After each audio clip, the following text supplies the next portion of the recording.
Si pudiera retroceder a mis 20 años, les aseguro que habría tomado un camino muy distinto.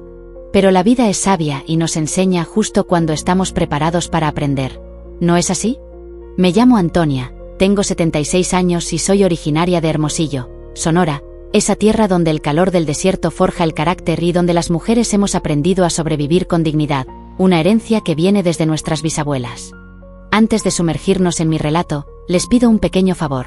Regálenme un me gusta a este vídeo, suscríbanse al canal y déjenme un comentario contándome desde qué rincón de la República me están viendo. Me llena de alegría saber que hay mujeres de todo México escuchando mis palabras, porque lo que hoy les compartiré no es únicamente mi historia, sino el eco de la vida de muchas de nosotras que crecimos en una época donde la mujer debía aguantar, callar y soportar en silencio. Durante 58 años viví convencida de que ser una buena esposa implicaba desvanecerme poco a poco, como las huellas que el sol implacable del desierto borra sobre la arena. Creí ingenuamente que el amor verdadero exigía renunciar a mi propia esencia, que ser madre y esposa era mi único destino, mi única identidad posible. Qué equivocada estaba, queridas amigas. Hoy, a mis 76 años, vivo en soledad en una casita pequeña, pero hermosa, aquí mismo en Hermosillo, rodeada del verdor de mis plantas, la compañía de mis libros y una serenidad que jamás imaginé que podría experimentar. He construido una rutina que es exclusivamente mía. Me levanto cuando el cuerpo me lo pide, desayuno lo que me apetece, veo las noticias sin que nadie me arrebate el control remoto. Por las tardes, me aventuro a caminar por el Cerro de la Campana, extasiándome con el atardecer más hermoso del mundo. Pero la vida no siempre fue así, ni mucho menos. Durante más de 5 décadas, mi existencia no me perteneció realmente.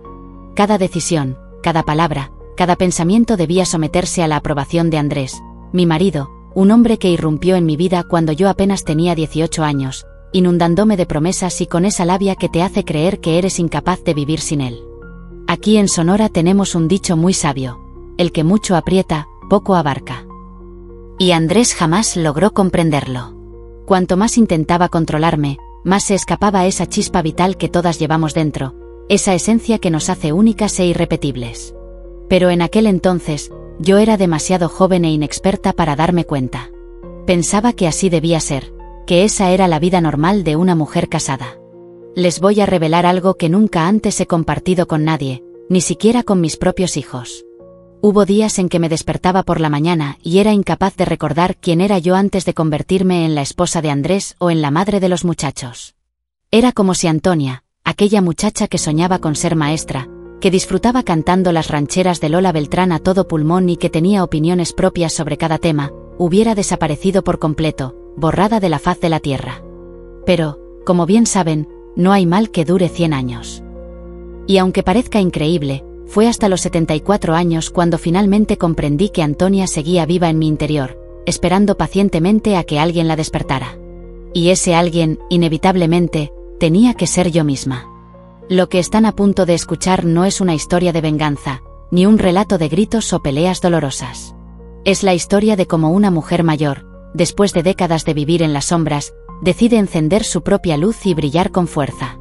Es la historia de cómo descubrí que nunca es demasiado tarde para reencontrarte con tu verdadero ser. Cuando les revele todo lo que sucedió, comprenderán por qué ahora, cada mañana, cuando me contemplo en el espejo, saludo a la mujer que veo reflejada con cariño y respeto. Porque esa mujer soy yo, Antonia, no la esposa perfecta que fingí ser durante tantos años, sino la mujer real, con sus defectos y virtudes, pero sobre todo, con la invaluable libertad de ser ella misma. Así que pónganse cómodas, mis queridas, porque esta historia nos transportará desde los años 60 aquí en Hermosillo, cuando conocí a Andrés, hasta el día de hace 2 años, cuando tomé la decisión más trascendental de mi vida. Una decisión que lo cambió todo, que me devolvió a mí misma y que me enseñó que, a veces, para encontrarte, primero debes tener el coraje de perderte por completo. Esta es mi historia, y espero de todo corazón que les sirva tanto como a mí me ha servido compartirla. Nací un 15 de marzo de 1949 aquí en Hermosillo, en una época en que la ciudad era muy diferente a lo que es hoy en día. Mis padres, Refugio y Celestino, eran personas trabajadoras y honestas hasta la médula. Mi padre trabajaba en la estación del ferrocarril, ese que conectaba Hermosillo con Guaymas, un puerto lleno de vida. Y mi madre se dedicaba por completo al hogar y a cuidarnos a nosotros, sus 5 hijos, con amor y dedicación. Éramos una familia típica sonorense de aquella época. Francisco, el mayor, luego yo, después Esperanza, Miguel y la más pequeña, Soledad. Vivíamos en una casa de adobe, ubicada en lo que ahora es el centro de la ciudad, pero que en aquellos años todavía era la orilla del pueblo, donde la vida transcurría a un ritmo más pausado. Teníamos un patio grande con un mezquite imponente que nos brindaba la mejor sombra del mundo, un refugio perfecto para los días calurosos. Y mi madre refugio siempre tenía macetas repletas de hierbabuena y albahaca que perfumaban toda la casa con sus aromas frescos y embriagadores.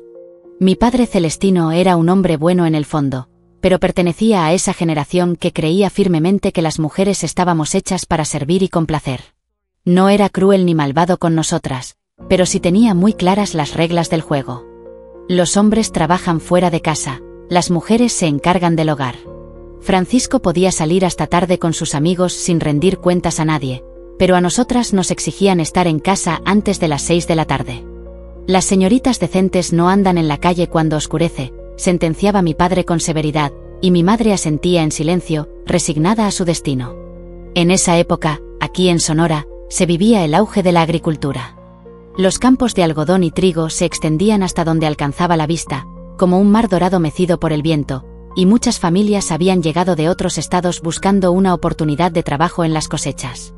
Hermosillo estaba experimentando un crecimiento acelerado, pero seguía siendo un lugar donde todos se conocían, donde las familias se visitaban los domingos después de la misa. Spanish. Hermosillo seguía siendo ese pueblo grande, esa misa y donde los chismes volaban más rápido que el viento del desierto, un lugar donde la vida transcurría entre rumores y verdades a medias.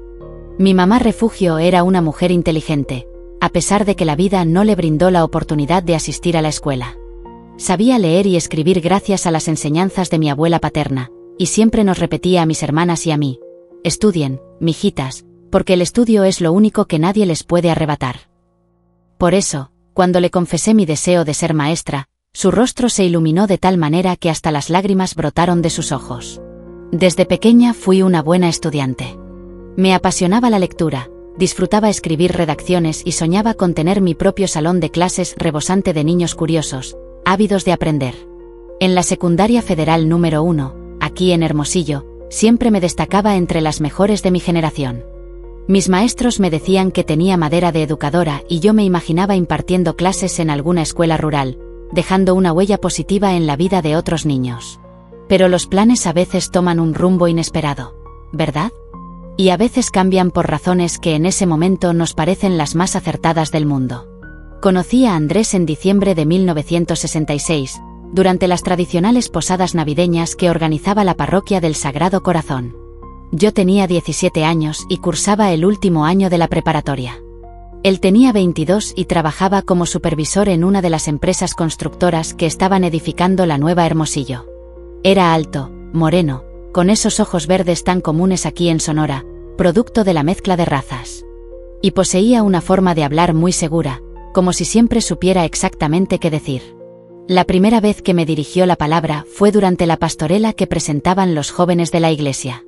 Yo interpretaba el papel de María y después de la función se acercó a felicitarme. «Tienes una voz muy bonita», me dijo con una sonrisa. Y yo me sonrojé como chile piquín. «Seguramente vas a ser artista cuando seas grande», añadió con galantería. Y yo le contesté muy seria: «No, voy a ser maestra». Se rió, pero no de manera burlona, sino con cariño, como si le hubiera parecido tierno mi sueño. «Maestra», repitió, «eso está muy bien, pero las maestras también pueden casarse y tener familia, ¿no?». En ese momento no comprendí que esa pregunta era en realidad una declaración de intenciones disfrazada. Durante los siguientes meses, Andrés se mostró muy persistente en su cortejo. Llegaba los domingos después de misa a platicar conmigo en el portal de mi casa, siempre bajo la atenta mirada vigilante de mi mamá refugio.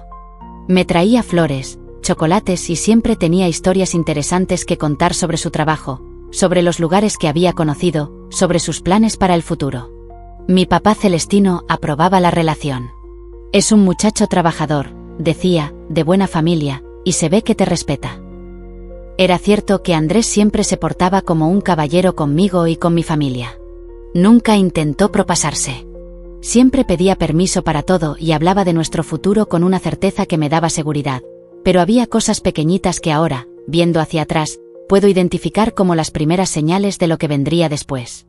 Por ejemplo, cuando yo le contaba sobre mis planes de estudiar en la escuela normal para ser maestra, él me escuchaba con una sonrisita condescendiente y me decía: «Sí, mi amor, pero primero lo primero, ¿no? Primero nos casamos, tenemos nuestros hijos y después ya veremos».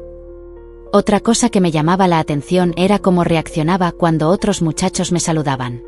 Un día en la Plaza Zaragoza, mi compañero de clase, Roberto, me dijo «Hola» y se quedó platicando conmigo unos minutos sobre una tarea de matemáticas. Andrés no dijo nada en ese momento, pero después, cuando estábamos solos, me preguntó con un tono inquisitivo: «¿Quién era ese muchacho? ¿Es muy amigo tuyo? Siempre te habla así». Sus preguntas parecían inocentes, pero había algo en su tono que me hizo sentir como si hubiera cometido una falta. También empezó a opinar sobre mi ropa. Al principio eran comentarios aparentemente cariñosos. «Ese vestido te queda hermoso, pero mejor ponte el azul que te hace ver más señorita». «Oh, los pantalones están bien para andar en la casa, pero para salir conmigo prefiero que uses vestido». Yo pensaba que solo quería que me viera bonita, que era normal que un novio tuviera preferencias sobre cómo se vestía su novia. La primera vez que me contradijo en público fue durante una cena familiar en casa de mis tíos. Estábamos hablando sobre la nueva carretera que iban a construir hacia Guaymás y yo comenté que me parecía una buena idea porque conectaría mejor a las comunidades rurales. Andrés me interrumpió con una risa y dijo: «Mi Antonia siempre tan idealista. Las carreteras son para el comercio, mi amor, no para conectar comunidades». Todo el mundo se rió, pero yo me sentí muy pequeñita, como si mi opinión no valiera nada. Sin embargo, en esa época yo interpretaba todas estas señales como muestras de que Andrés me quería proteger, de que se preocupaba por mí. Mis amigas me envidiaban porque tenía un novio tan atento que se fijaba en todo y que ya tenía planes serios conmigo. En los años 60 tener un novio así era considerado una bendición, no una amenaza. Cuando me pidió matrimonio en mayo de 1967, durante la feria de Hermosillo, lo hizo de la manera más romántica que pueden imaginar. Me llevó a la Rueda de la Fortuna al atardecer y cuando estábamos en la parte más alta, con toda la ciudad a nuestros pies, sacó un anillo sencillo pero bonito y me dijo: «Antonia, quiero que seas mi esposa, la madre de mis hijos, mi compañera para toda la vida». Yo dije que sí sin dudarlo. Tenía 18 años, estaba enamorada y pensaba que había encontrado al hombre perfecto. Mi familia estaba feliz, especialmente mi papá, que veía en Andrés al yerno ideal, trabajador, responsable, católico y con planes claros para el futuro. Lo que no sabía era que al decir sí a esa propuesta, también estaba diciendo adiós a Antonia, la muchacha que soñaba con ser maestra. Claro que sí, aquí está la reescritura del texto, manteniendo la continuidad con el párrafo anterior y cumpliendo con todas las especificaciones. Después de aceptar su propuesta, creía firmemente en mis propias convicciones, y albergaba la esperanza de ser esposa y madre sin renunciar a mi esencia. Sin embargo, esa comprensión llegaría muchos años después, cuando quizás fuera demasiado tarde para alterar el destino, o al menos eso pensaba. El 15 de septiembre de 1967, en la celebración del Día de la Independencia, nos unimos en matrimonio en la parroquia del Sagrado Corazón. Fue una ceremonia nupcial hermosa, sencilla y elegante, arropada por la presencia de familiares y amigos. Me sentía radiante ataviada con mi vestido blanco, confeccionado con tanto cariño por mi mamá refugio, y Andrés lucía muy apuesto con su traje negro. Cuando el padre Martínez nos declaró marido y mujer, sentí que comenzaba la etapa más hermosa de mi vida. ¡Qué ingenua era! Los primeros meses de matrimonio fueron como una eterna luna de miel. Nos establecimos en una casita que Andrés había estado construyendo en la colonia San Benito, una zona que en aquellos años apenas comenzaba a desarrollarse, pero que hoy en día forma parte del corazón de Hermosillo. Era una casa pequeña pero acogedora, con 2 recámaras, una salita, cocina y un patio trasero donde yo soñaba con cultivar mis plantas. Al principio, todo parecía perfecto. Andrés llegaba del trabajo con flores, me brindaba su ayuda en la cocina, y por las noches nos sentábamos en el porche a conversar mientras observábamos el pasar de los vecinos. Había interrumpido mis estudios de preparatoria al casarnos, como era costumbre en esa época, y me dediqué por completo a ser la esposa perfecta que creía que debía ser. En enero de 1968, apenas 4 meses después de la boda, quedé embarazada de nuestro primer hijo. Andrés se llenó de alegría, y yo también, aunque no puedo negar que sentía ciertos temores. Apenas tenía 18 años y desconocía todo sobre bebés o la maternidad. Mi mamá refugio venía todos los días a enseñarme a preparar los platillos que le gustaban a Andrés, a planchar sus camisas como a él le agradaba, y a prepararme para lo que vendría. El 28 de septiembre de 1968 nació nuestro primogénito, Roberto. Fue un parto difícil, de esos que se prolongan durante horas, pero al tenerlo en mis brazos, sentí que no podía existir felicidad más grande en el mundo. Andrés estaba sumamente orgulloso. Presumía a su hijo por todo Hermosillo, y yo me sentía realizada como mujer y como madre. Pero fue precisamente después del nacimiento de Roberto cuando las cosas comenzaron a cambiar. Al principio pensé que era normal, que todos los matrimonios atravesaban ajustes con la llegada del primer bebé. Andrés comenzó a ser más específico con sus expectativas. El niño no debe llorar cuando yo llegue del trabajo, me decía. Una buena madre sabe cómo calmar a su hijo. Si Roberto lloraba cuando Andrés estaba en casa, me ponía muy nerviosa porque sabía que después me reprendería. También comenzó a opinar sobre cómo debía atender a Roberto. Los niños necesitan disciplina desde pequeños, decía cuando yo lo cargaba mucho. No lo mal acostumbres tanto. Si yo cantaba canciones de cuna a mi bebé, me decía que eso era malcriarlo. Si lo alimentaba cuando lloraba, era porque no sabía establecer horarios. Poco a poco, sin darme cuenta, dejé de confiar en mis instintos maternales y empecé a hacer todo según las reglas de Andrés. En 1971, cuando Roberto tenía casi 3 años, nació nuestra segunda hija, Patricia. Para entonces ya habíamos ampliado la casa. Andrés había prosperado mucho en su trabajo y ahora era gerente de construcción de una empresa importante aquí en Sonora. Teníamos más espacio, más comodidades, pero también más reglas. Patricia fue una bebé más tranquila que Roberto, pero eso no significó que las cosas fueran más fáciles. Andrés ahora tenía opiniones muy firmes sobre cómo debía criarse una niña. Las mujeres deben aprender desde pequeñas a ser ordenadas, decía. Cuando Patricia apenas tenía 6 meses, ya me reprendía si su ropita no estaba perfectamente planchada o si sus juguetes no estaban en su lugar. Durante estos años yo no trabajaba fuera de casa. Andrés era muy claro al respecto. Mi esposa no necesita trabajar. Yo puedo mantener a mi familia. Al principio me sentía privilegiada por eso. Mis comadres me envidiaban porque podía dedicarme completamente a mis hijos y mi hogar. Pero poco a poco empecé a extrañar la sensación de tener mis propios logros, mis propias metas. La carrera de Andrés siguió creciendo. En 1975 lo nombraron director regional de la constructora, lo que significaba que ahora supervisaba proyectos en todo Sonora. Empezó a viajar seguido a Ciudad Obregón, Guaymas, Navojoa, y a veces se ausentaba semanas enteras. Al principio me daba tristeza que se fuera tanto, pero también debo confesarlo, me daba un respiro. Cuando Andrés no estaba, yo podía cantar mientras cocinaba, podía platicar libremente con las vecinas, podía decidir qué ver en la televisión, pero cuando regresaba de sus viajes, parecía que había estado vigilándome desde lejos. ¿Por qué compraste esa marca de jabón y no la que siempre compramos?, me preguntaba. ¿Quién vino a visitarte mientras no estaba? ¿Por qué Roberto tiene esa marca en la rodilla? ¿No lo estuviste cuidando bien? Siempre había algo que yo había hecho mal durante su ausencia. En 1978, cuando Andrés cumplió 33 años, la empresa le dio un ascenso aún mayor. Lo nombraron coordinador de desarrollo urbano para todo el noroeste del país.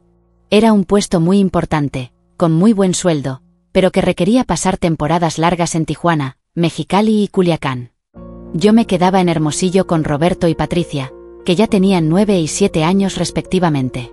Fue durante uno de estos viajes largos a principios de 1979, cuando Andrés llegó con una novedad.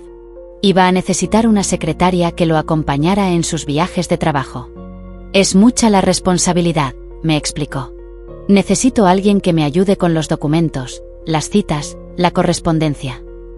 Me presentó a Maribel Sánchez, una muchacha de 24 años, recién graduada de una escuela comercial aquí en Hermosillo. Maribel era bonita, no voy a negarlo, delgada, de cabello castaño claro. Siempre impecable en su arreglo personal y adornada con una sonrisa que, en aquel entonces, me pareció genuina. Es sumamente eficiente, me comentaba Andrés. Y, además, Proviene de una familia respetable. Su padre es contador en el banco. Yo no tenía ninguna objeción al respecto. De hecho, hasta me complacía que Andrés contara con una ayuda competente en su trabajo, que era tan exigente. Durante los primeros meses, todo transcurrió con aparente normalidad. Maribel venía a casa los viernes por la tarde para recoger documentos que Andrés necesitaba para el lunes, y siempre me saludaba con mucha cortesía. «Buenos días, señora Antonia», me decía. «Disculpe la molestia, solo vengo por unos papeles».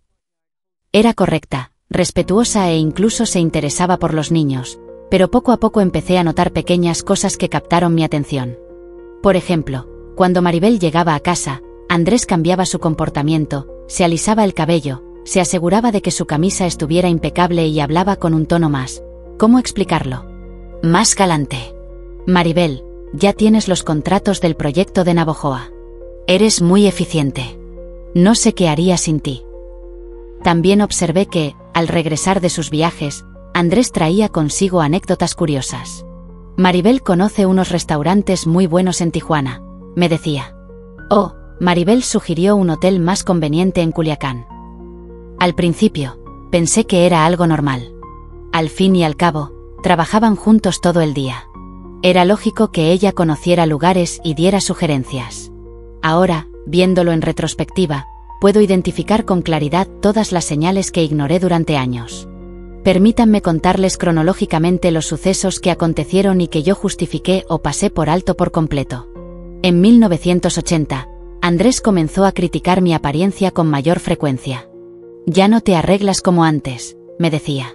«Maribel siempre está muy presentable para el trabajo. Tú deberías hacer un esfuerzo similar, aunque estés en casa». Yo pensé que tenía razón, que había descuidado mi apariencia por estar todo el día con los niños. En 1981, empezó a compararme indirectamente con Maribel. «Maribel tiene muy buena letra. Sus reportes se ven muy profesionales», me comentó un día que me vio escribiendo la lista del súper. «Deberías practicar tu caligrafía, Antonia». Me sentí tan mal que me inscribí en un curso de caligrafía en el DIF. En 1982, durante la crisis económica que azotó a México ese año, Andrés me dijo que teníamos que reducir gastos en casa, pero su ropa siguió siendo de la mejor calidad y Maribel seguía viajando con él a todas partes. Cuando le pregunté por qué no reducía esos gastos de trabajo, me contestó: «Tú no entiendes de negocios, Antonia. La imagen profesional es una inversión».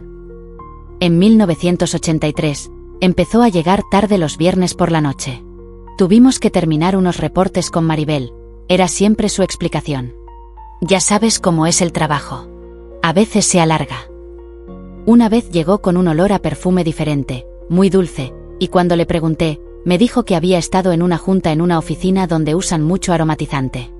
En 1984, Roberto, que ya tenía 16 años, me comentó que había visto a su papá en el centro comercial con una señora que no era yo, mamá.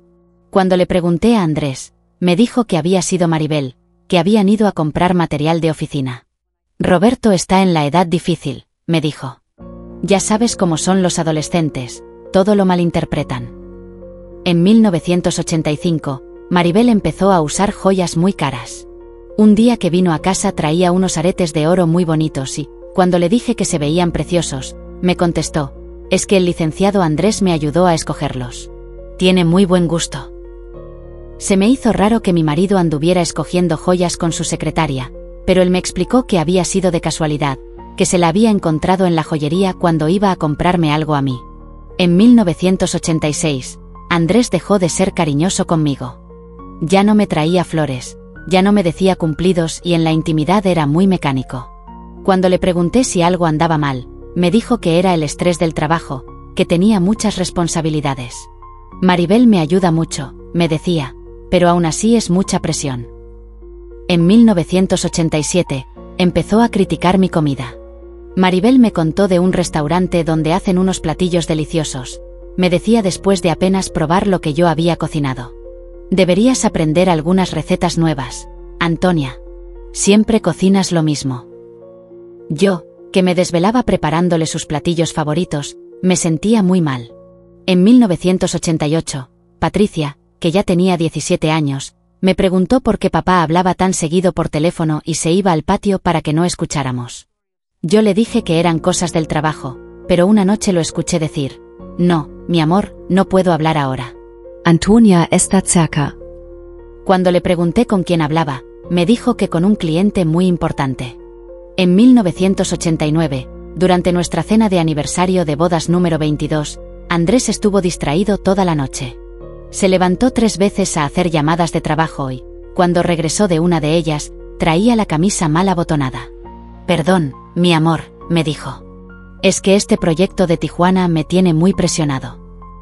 En 1990, Maribel empezó a faltar mucho al trabajo por problemas familiares, pero Andrés seguía viajando igual. Cuando le pregunté quién lo ayudaba si Maribel no iba, me contestó: ella trabaja desde su casa cuando está enferma. Es muy dedicada. Pero el evento que más me debería haber alertado pasó en diciembre de 1990, durante la posada de la empresa. Yo fui con Andrés como todos los años y noté que Maribel y él se evitaban mucho. No se dirigían la palabra directamente, no se volteaban a ver. Y cuando alguien hacía un comentario que incluía a ambos, se ponían muy nerviosos. La esposa del contador, doña Carmen, se me acercó durante la fiesta y me dijo: «Ay, Antonia, qué suerte tienes con Andrés. Se ve que te quiere mucho». Yo le pregunté por qué me decía eso y me contestó: «¿Por qué rechazó? ¿Por qué rechazó el trabajo en Guadalajara para no alejarse de ti?» Maribel, con el alma en vilo, sentía una profunda tristeza al saber que ya no compartiría el día a día laboral con él. Esa noche, al llegar a casa, no pude contenerme y le pregunté a Andrés sobre la oferta de trabajo en Guadalajara. Su reacción fue explosiva, se mostró visiblemente molesto y me increpó preguntándome por qué andaba escuchando chismes, cuestionando mi confianza en él y tildando a las esposas entrometidas de desagradables. Fue la primera vez que Andrés me gritó de esa manera, y la sorpresa me dejó sin palabras, incapaz de responder a la acalorada discusión. A partir de ese momento, algo se rompió entre nosotros, las cosas ya nunca volvieron a ser iguales. Sin embargo, yo opté por el silencio, fingiendo que nada había pasado, intentando ser la esposa perfecta que él creía tener. En aquellos tiempos, las mujeres no hablábamos de estos asuntos, no teníamos a quién recurrir, y mucho menos a mis 41 años y con 2 hijos que mantener. Si tan solo hubiera sabido que aquello era solo el preludio, que lo peor aún estaba por venir, quizás habría tomado decisiones diferentes. Pero la vida, a veces, nos presenta las lecciones cuando estamos preparados para aprenderlas, no cuando las necesitamos. Tras aquella discusión en diciembre de 1990, un silencio extraño invadió nuestra casa. No era la paz que había conocido durante tantos años, sino una tensión palpable, una atmósfera que se podía cortar con un cuchillo. Andrés continuó con sus rutinas de trabajo, sus viajes constantes, sus llamadas telefónicas misteriosas, pero yo ya no podía seguir fingiendo que no me daba cuenta de nada. El momento en que realmente empecé a sospechar en serio fue el 14 de febrero de 1991, día de San Valentín. Esa mañana, Andrés se levantó muy temprano y me comunicó que tenía una junta urgente en Ciudad Obregón, que no regresaría hasta el domingo. «Es un proyecto muy importante», me explicó mientras se acicalaba con más esmero del habitual. «Maribel ya está preparando todo para el viaje». Lo que me llamó poderosamente la atención fue que se había puesto una camisa nueva que yo no le conocía, una de esas de marca cara que venden en las boutiques del centro, y se había rociado con una loción diferente, de un aroma más intenso que el que solía usar. Cuando le pregunté por la camisa, me respondió que Maribel se la había recomendado porque proyectaba una imagen más profesional para las reuniones importantes. Ese día me quedé en casa sintiéndome muy sola.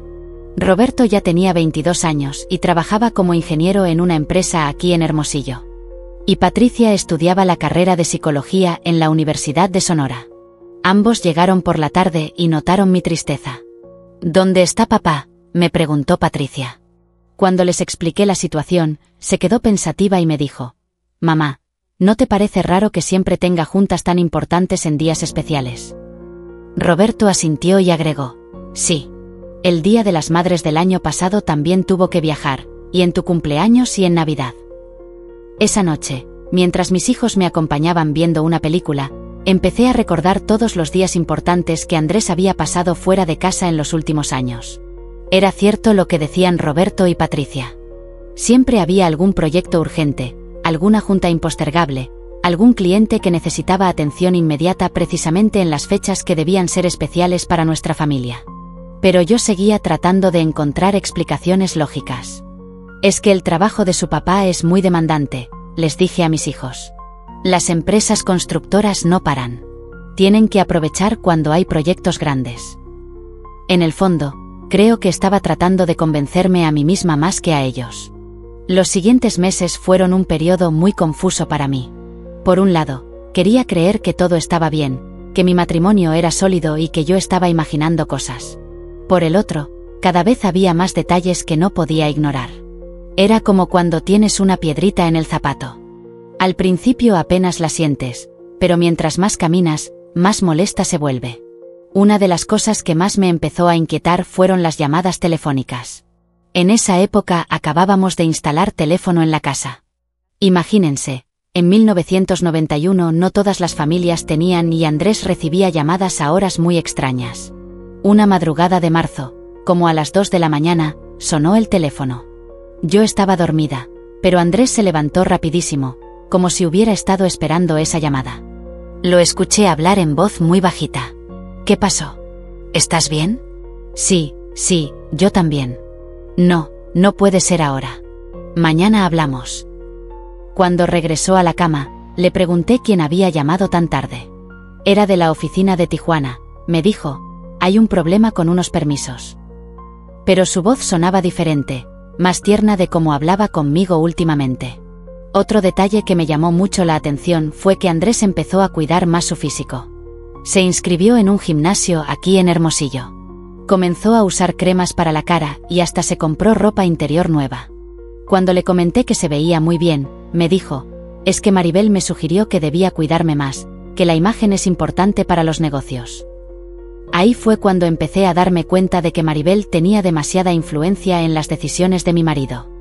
No solo era su secretaria, era su consejera de imagen, su guía de restaurantes, su compañera de compras. Prácticamente vivía más tiempo con ella que conmigo. En mayo de 1991 decidí hacer algo que nunca había hecho, investigar un poquito por mi cuenta. No era que quisiera ser una esposa celosa y metiche, pero necesitaba tranquilizar mi mente de una vez por todas. Si no había nada raro, me iba a sentir muy mal por haber desconfiado de Andrés. Si había algo, al menos iba a saber la verdad. Mi plan era muy sencillo. Un viernes que Andrés había dicho que estaría en Guaymas hasta el lunes, decidí pasar por las oficinas de la constructora a ver si realmente había viajado. Mi comadre Rosa, que trabajaba en una oficina cerca. De ahí, me acompañó con el pretexto de que íbamos a hacer unas compras en el centro. Cuando llegamos a la constructora, le pedí al vigilante que le avisara al licenciado a Andrés que su esposa había venido a verlo. El muchacho me miró extrañado y me dijo, disculpe, señora, pero el licenciado no ha venido hoy. Desde ayer se fue de viaje con la señorita Maribel. Le pregunté si sabía a qué ciudad habían ido y me contestó, pues ellos dijeron que a Tijuana, señora. Salí de ahí sintiendo como si me hubieran dado un golpe en el estómago. Andrés me había dicho Guaymas, pero había ido a Tijuana. ¿Por qué me había mentido sobre el destino? Cuando le pregunté a Rosa qué pensaba, me dijo algo que se me quedó grabado para siempre. Ay, comadre. Cuando los hombres empiezan a mentir sobre cosas pequeñas, es porque hay cosas grandes que esconder. Esa noche no pude dormir nada. Me quedé despierta pensando en todas las mentiras pequeñas que había estado ignorando, los destinos de viaje que no coincidían, las reuniones que se alargaban demasiado, las llamadas misteriosas, la ropa nueva, los consejos de Maribel, sobre todo. Era como si de repente pudiera ver con claridad algo que había estado borroso durante años. Cuando Andrés regresó el lunes por la noche, lo recibí normal, pero por dentro estaba muy nerviosa. Durante la cena le pregunté cómo había estado su viaje a Guaymas. Sin pestañear me contestó, muy bien, mi amor. Resolvimos todos los problemas con el proyecto del puerto. Hasta me dio detalles específicos sobre reuniones que supuestamente había tenido. Era mentira tras mentira y él las decía con una facilidad que me asustó. Me di cuenta de que si podía mentir tan fácilmente sobre esto, probablemente había estado mintiéndome sobre muchas otras cosas durante mucho tiempo. Los siguientes meses fueron un periodo muy difícil para mí. Por fuera seguía siendo la misma Antonia de siempre. Atendía la casa, Preparaba las comidas favoritas de Andrés, lo recibía con una sonrisa cuando regresaba de sus viajes, pero por dentro estaba luchando con una angustia terrible. Empecé a fijarme en más detalles. Noté que Andrés lavaba su propia ropa cuando regresaba de viajes largos. Algo que nunca había hecho. Es que está muy sucia por el trabajo, me explicaba. Pero cuando veía esas camisas que lavaba él mismo, olían a perfume de mujer, no a cemento o tierra. También empecé a revisar más cuidadosamente los recibos que a veces se le quedaban en los pantalones. Encontré tickets de restaurantes muy caros en ciudades donde supuestamente iba por trabajo, pero siempre eran cenas para 2 personas. Cuando le preguntaba, me decía que había invitado a un cliente importante, pero nunca mencionaba nombres específicos. En octubre de 1991, Patricia me ayudó sin saberlo a descubrir algo más. Ella estudiaba psicología y estaba tomando una materia sobre relaciones humanas. Una tarde estaba haciendo una tarea sobre señales de infidelidad en las relaciones y me pidió que la ayudara contestando un cuestionario como ejemplo. Las preguntas eran muy directas. ¿Su pareja ha cambiado sus hábitos de higiene personal? ¿Recibe llamadas a horas inusuales? ¿Ha aumentado sus viajes de trabajo? ¿Evita conversaciones sobre su día laboral? ¿Ha cambiado sus gustos en música, comida o ropa? Mientras contestaba ese cuestionario con Patricia, me di cuenta de que estaba marcando sí en casi todas las preguntas. Patricia me miró preocupada y me dijo: «Mamá, según esta tarea, todas estas señales juntas podrían indicar». Se quedó callada, pero yo sabía lo que iba a decir. Esa noche, después de que Patricia se fue a dormir, me quedé en la cocina llorando en silencio. Creo que fue la primera vez en muchos años que lloré por mi matrimonio. No de tristeza por algo específico, sino por la comprensión terrible de que la vida que yo creía que tenía tal vez nunca había existido realmente. Pero aún así seguía esperando estar equivocada. Seguía deseando que todo fuera producto de mi imaginación, que Andrés tuviera explicaciones lógicas para todo, que mi matrimonio fuera sólido como siempre había creído. El evento que finalmente me preparó para buscar la verdad pasó en enero de 1992 durante la celebración de nuestro aniversario de bodas número 24. Andrés llegó a casa con un ramo de rosas muy bonito. Me llevó a cenar al mejor restaurante de Hermosillo y durante toda la cena me dijo cosas muy lindas sobre nuestro matrimonio. Pero cuando llegamos a casa y estábamos preparándonos para dormir, sonó el teléfono. Andrés contestó y escuché que decía: «Buenas noches, mi amor». Sí, todo salió perfecto. No, ella no sospecha nada. Yo también te amo. Después colgó y me dijo que había sido una llamada de la oficina para confirmar una cita del día siguiente. Esa noche, acostada junto a un hombre que acababa de decirle te amo a otra mujer después de celebrar nuestro aniversario de bodas, supe que ya no podía seguir engañándome. Era momento de descubrir toda la verdad, aunque me doliera. Tenía 42 años, llevaba 24 años de casada. Había dedicado toda mi vida adulta a ser la esposa perfecta, y ahora me daba cuenta de que tal vez todo había sido una mentira, pero ya no podía vivir en la incertidumbre. Necesitaba saber exactamente con qué estaba lidiando para poder decidir qué hacer con el resto de mi vida. El momento exacto en que descubrí toda la verdad fue el martes 17 de marzo de 1992, un día que se me quedó grabado en la memoria como si fuera ayer. Andrés había salido muy temprano rumbo a lo que él llamaba una inspección urgente en Navojoa, y yo tenía planeado aprovechar la mañana para hacer la limpieza general de la casa. Estaba cambiando las sábanas de nuestra cama cuando se me ocurrió revisar los bolsillos de los pantalones que Andrés había dejado en el canasto de ropa sucia. No era algo que hiciera regularmente, pero desde hacía meses había desarrollado esta costumbre de revisar todo más cuidadosamente, como si fuera una detective en mi propia casa. En el bolsillo trasero de un pantalón gris que él había usado el fin de semana anterior, encontré algo que hizo que se me helara la sangre, un sobre pequeño de una tienda de fotografías del centro de Hermosillo. Adentro había 3 fotografías que nunca debía haber visto. La primera foto mostraba a Andrés y Maribel, en lo que claramente era un restaurante elegante, pero no era una comida de trabajo. Estaban sentados muy juntos en la misma silla, y él tenía el brazo alrededor de ella mientras le daba un beso en la mejilla. Maribel se veía radiante, con un vestido rojo que yo nunca le había visto y llevaba puesto un collar de perlas que se veía muy caro. La segunda fotografía era aún más clara. Los dos en una habitación de hotel, Andrés sin camisa y Maribel en lo que parecía ser una bata blanca del hotel. Estaban brindando con copas de champagne como una pareja enamorada en luna de miel. Pero la tercera fotografía fue la que me quebró completamente. Era Maribel sosteniendo un bebé recién nacido con Andrés a su lado acariciando la cabecita del niño. En el fondo se veía claramente un letrero que decía Hospital General de Tijuana. Y una fecha, febrero de 1992. Me senté en la orilla de la cama sosteniendo las fotografías con las manos temblorosas. El ruido del ventilador del techo sonaba como si fuera un helicóptero. Mi corazón latía tan fuerte que podía escucharlo en mis oídos y el olor del suavizante de telas que acababa de usar se me hizo tan intenso que sentí náuseas. Febrero de 1992. Eso significaba que ese bebé tenía apenas un mes de nacido. Un mes.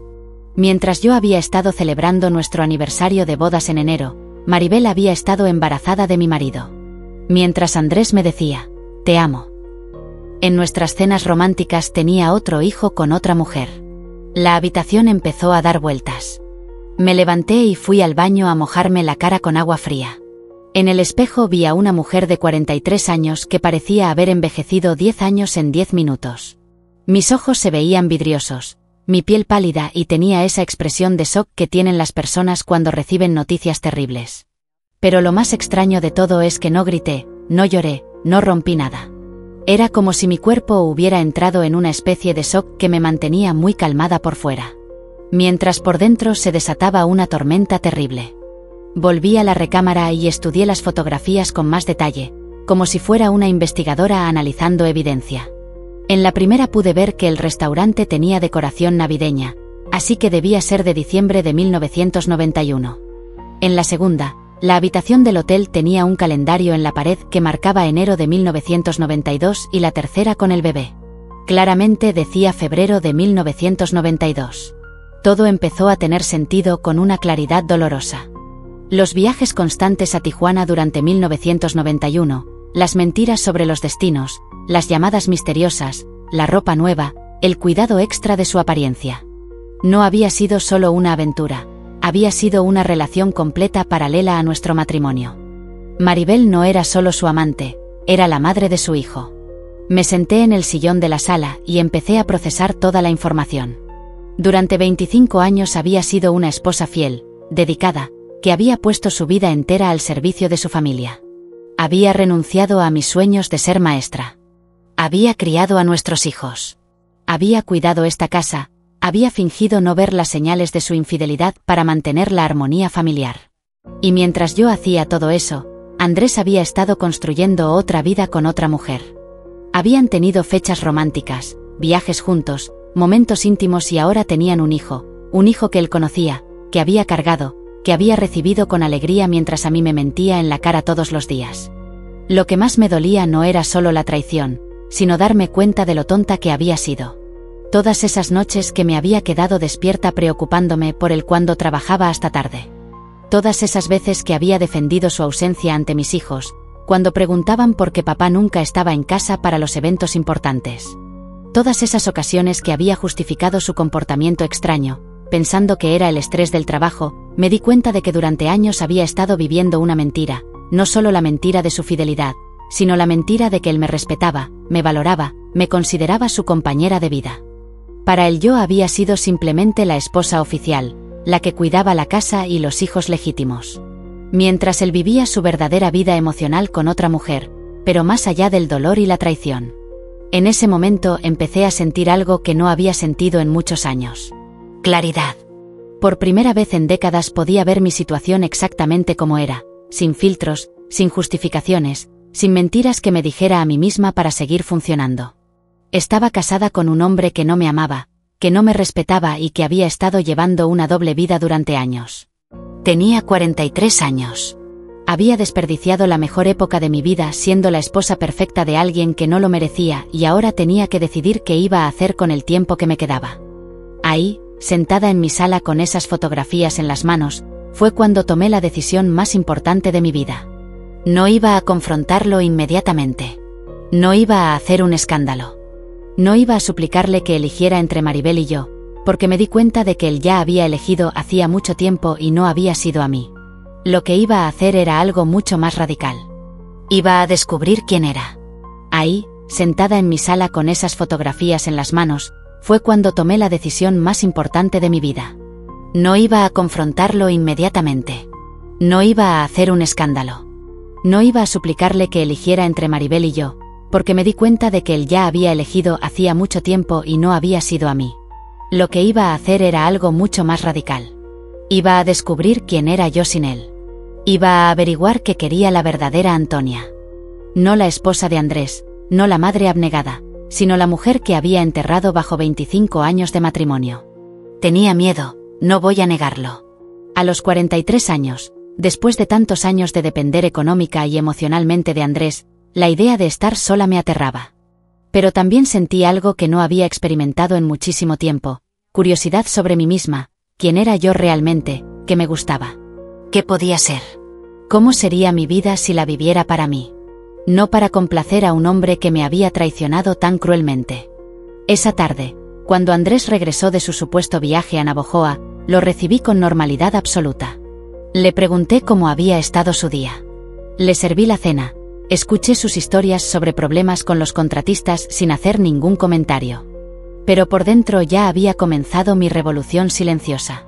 Esa noche, mientras él dormía profundamente a mi lado, yo me quedé despierta planeando. No sabía exactamente cómo lo iba a hacer, pero sabía que iba a reconstruir mi vida desde cero.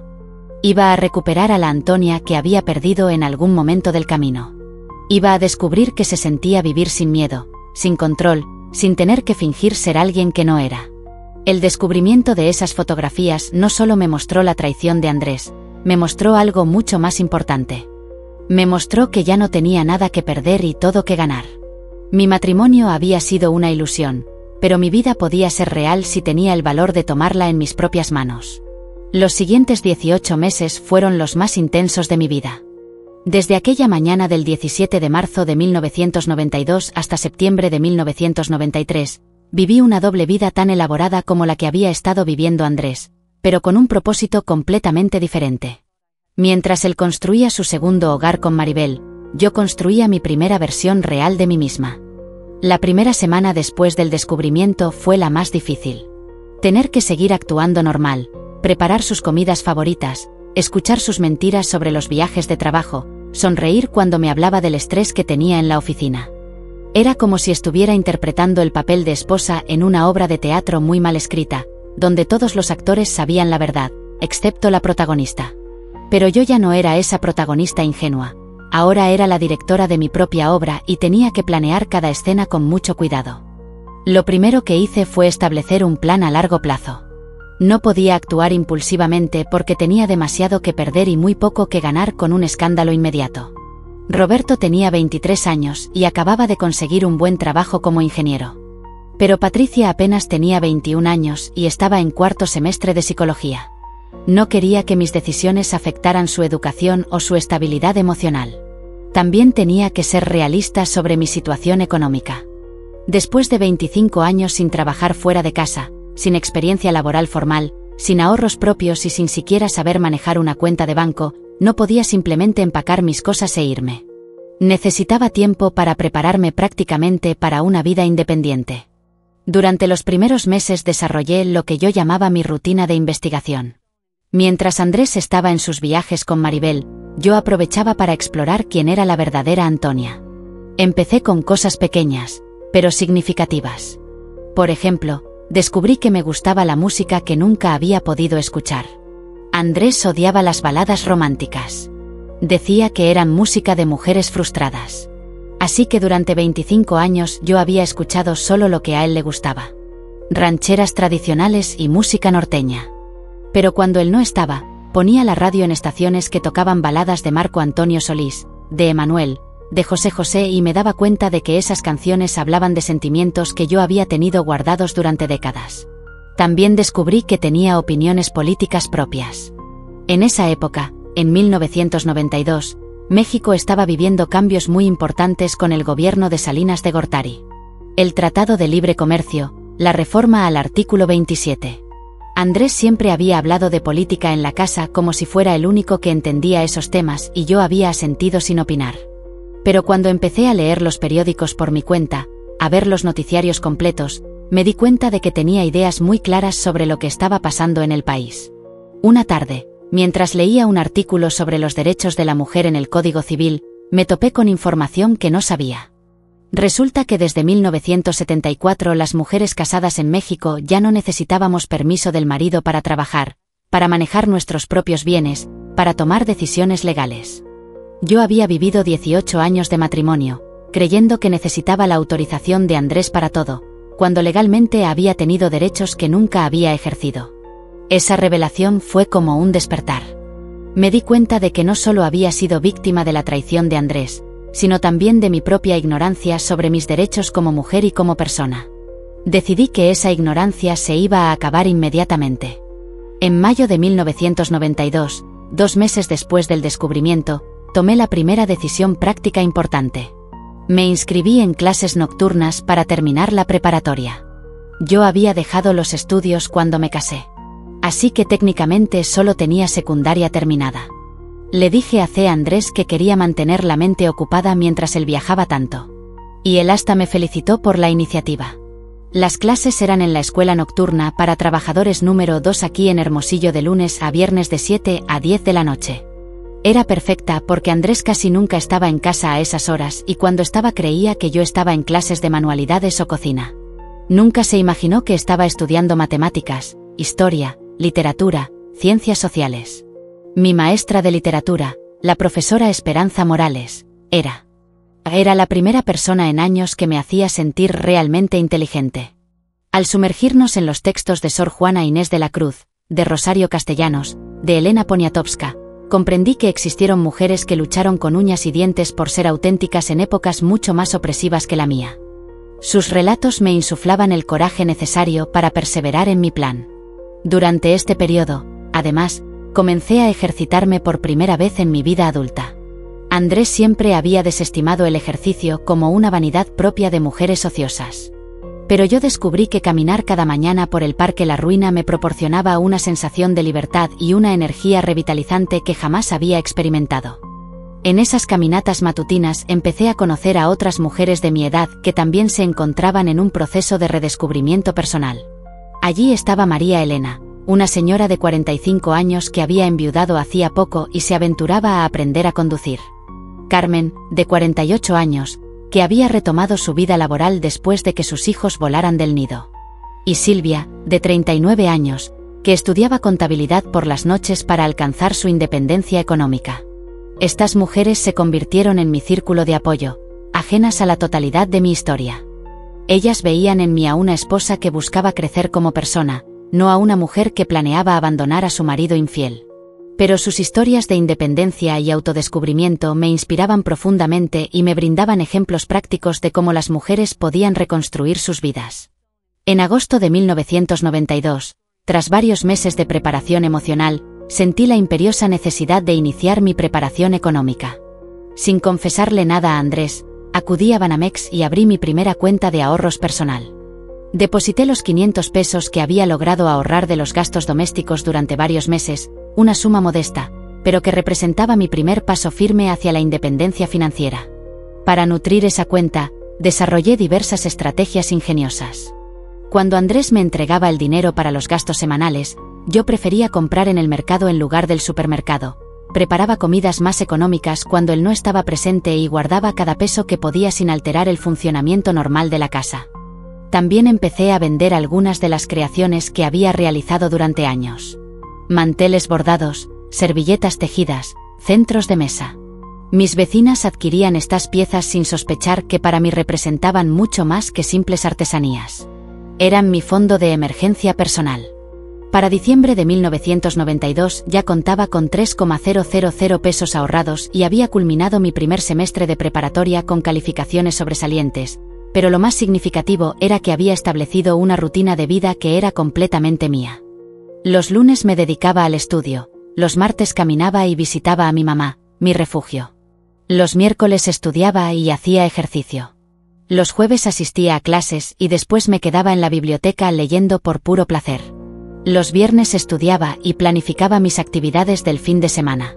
Los sábados me encargaba de las labores del hogar, pero también leía o escuchaba música. Y los domingos asistía a misa y luego dedicaba tiempo a la reflexión personal en soledad. Esta rutina me había revelado algo trascendental. Yo podía ser feliz por mi cuenta. No necesitaba que Andrés me dictara qué hacer, qué pensar, qué sentir. Podía tomar mis propias decisiones y vivir de acuerdo con mis propios valores y gustos. En enero de 1993, exactamente un año después de que Andrés hubiera estado en Tijuana con Maribel celebrando el nacimiento de su hijo, yo estaba comenzando mi segundo semestre de preparatoria y había ahorrado 5.000 pesos, pero lo más significativo era mi transformación interna. Ya no me sentía como una víctima indefensa, sino como una mujer que había descubierto su propia fuerza interior.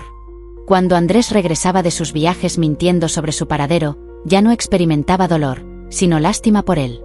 Cuando criticaba mi comida o mi apariencia, ya no me afectaba porque sabía que sus opiniones no definían mi valor como persona. Durante la primera mitad de 1993, intensifiqué mi preparación para la vida independiente. Me inscribí en un curso de computación básica en el CECATI, donde aprendí a utilizar programas como Word y Excel. También tomé un taller de administración doméstica donde enseñaban a manejar presupuestos, a entender contratos de renta, a conocer derechos laborales básicos. En junio de 1993 sucedió algo que aceleró mis planes. Patricia se graduó de la carrera de psicología con mención honorífica. Durante la ceremonia de graduación, mientras veía a mi hija recibir su título profesional, comprendí que ya no tenía que protegerla de las decisiones que yo iba a tomar. Ella ya era una mujer preparada, independiente, capaz de entender y apoyar lo que yo necesitaba hacer. Esa noche, después de la celebración, Patricia y yo estuvimos hablando hasta muy tarde sobre su futuro profesional. Ella me dijo algo que se me quedó grabado en el corazón. Mamá, estudiar psicología me ha enseñado que nunca es tarde para que las personas sanen, para crecer, para cambiar sus vidas. Todas las etapas de la vida pueden ser de crecimiento si una está dispuesta a trabajar en sí misma.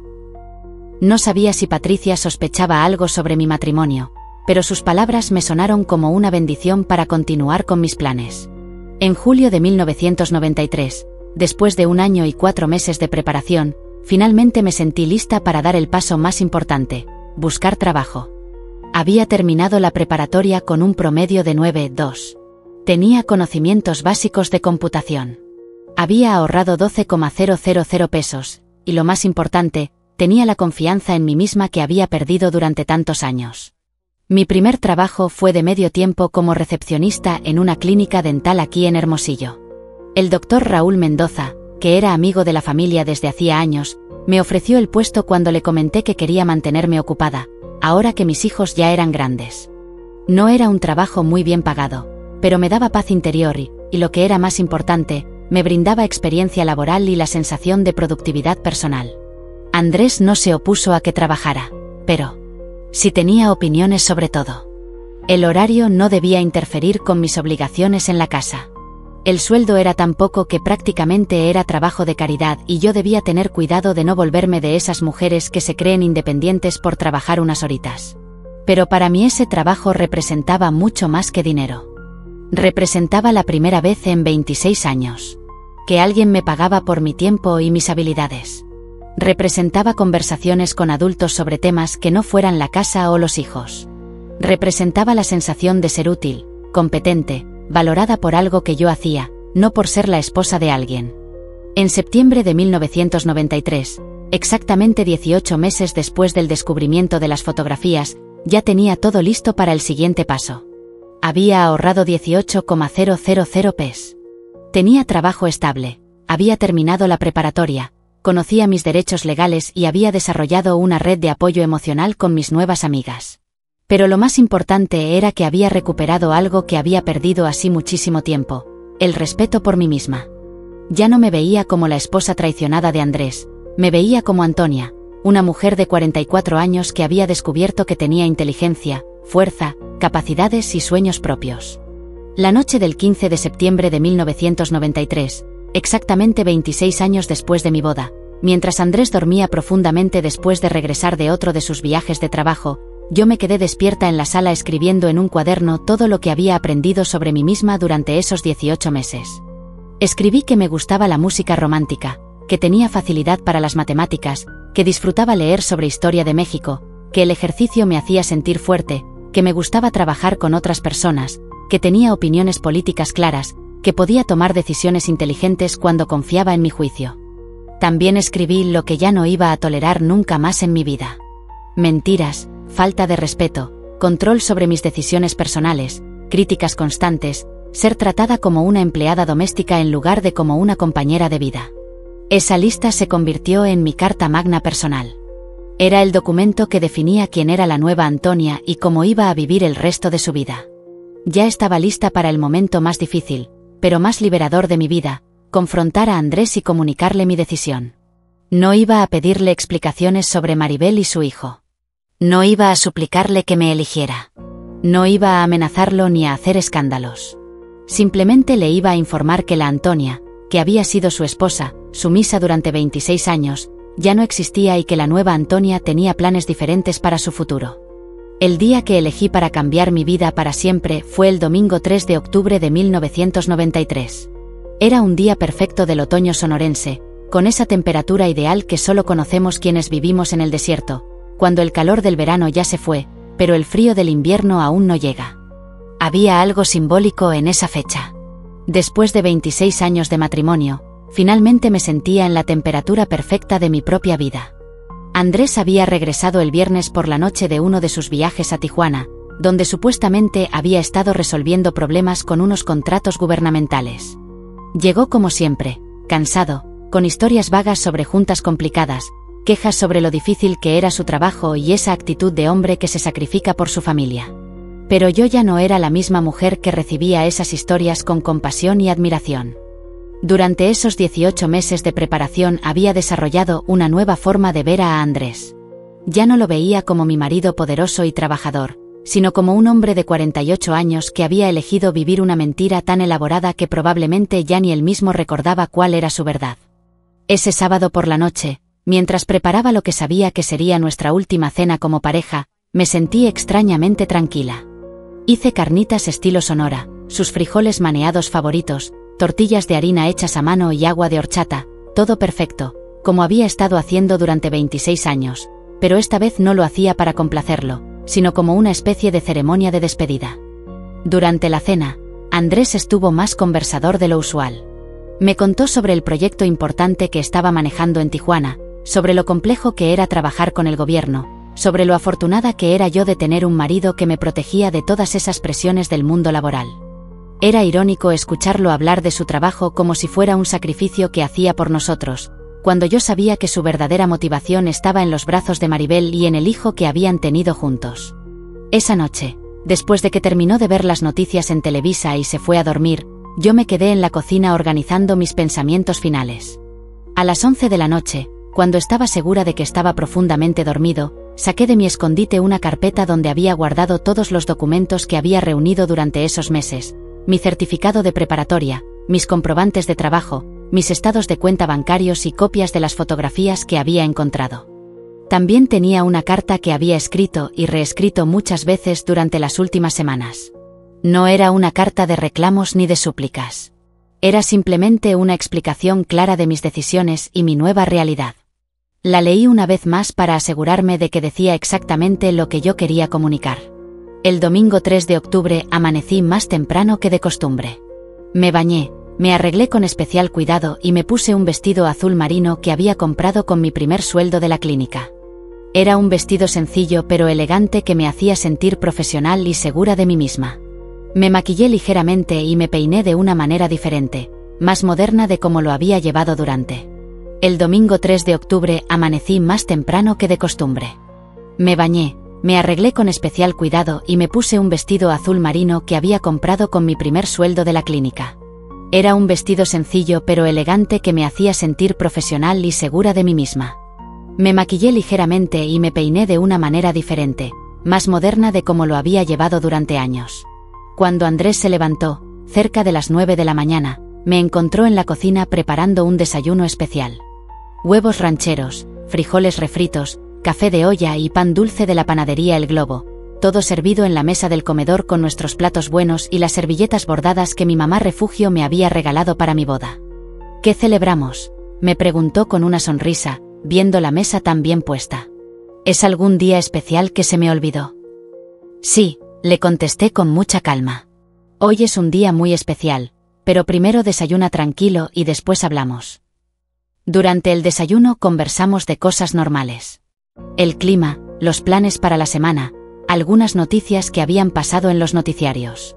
Andrés estaba de buen humor, me elogió la comida y hasta me preguntó cómo iba mi trabajo en la clínica. Todo muy civilizado, muy normal, como si fuera cualquier domingo de nuestros 26 años de matrimonio. Cuando terminamos de desayunar, le dije: Andrés, necesito hablar contigo de algo muy importante. ¿Podemos sentarnos en la sala? Se veía un poco extrañado, pero accedió sin problema. Nos sentamos en los sillones de la sala, él en su lugar favorito donde siempre veía la televisión. Yo en el sillón de enfrente donde normalmente me sentaba a tejer o leer mientras él estaba ocupado. Respiré profundo y comencé. Andrés, durante los últimos 18 meses he estado reflexionando mucho sobre nuestra vida, sobre nuestro matrimonio, sobre quién soy yo como persona y he llegado hasta algunas conclusiones importantes que quiero compartir contigo. Me miraba con curiosidad, pero sin alarma. Probablemente pensaba que iba a hablarle sobre algún problema doméstico o alguna preocupación menor. Primero, continué, quiero que sepas que he terminado la preparatoria. El mes pasado recibí mi certificado con un promedio de 9,2. También he estado trabajando en la clínica del Dr. Mendoza durante 3 meses y he estado ahorrando dinero en una cuenta bancaria personal.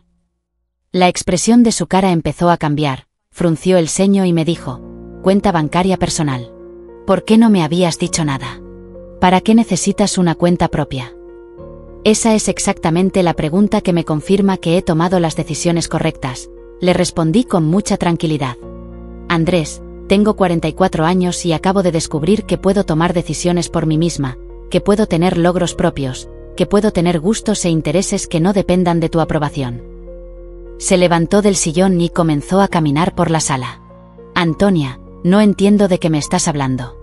¿Qué significa eso de decisiones propias?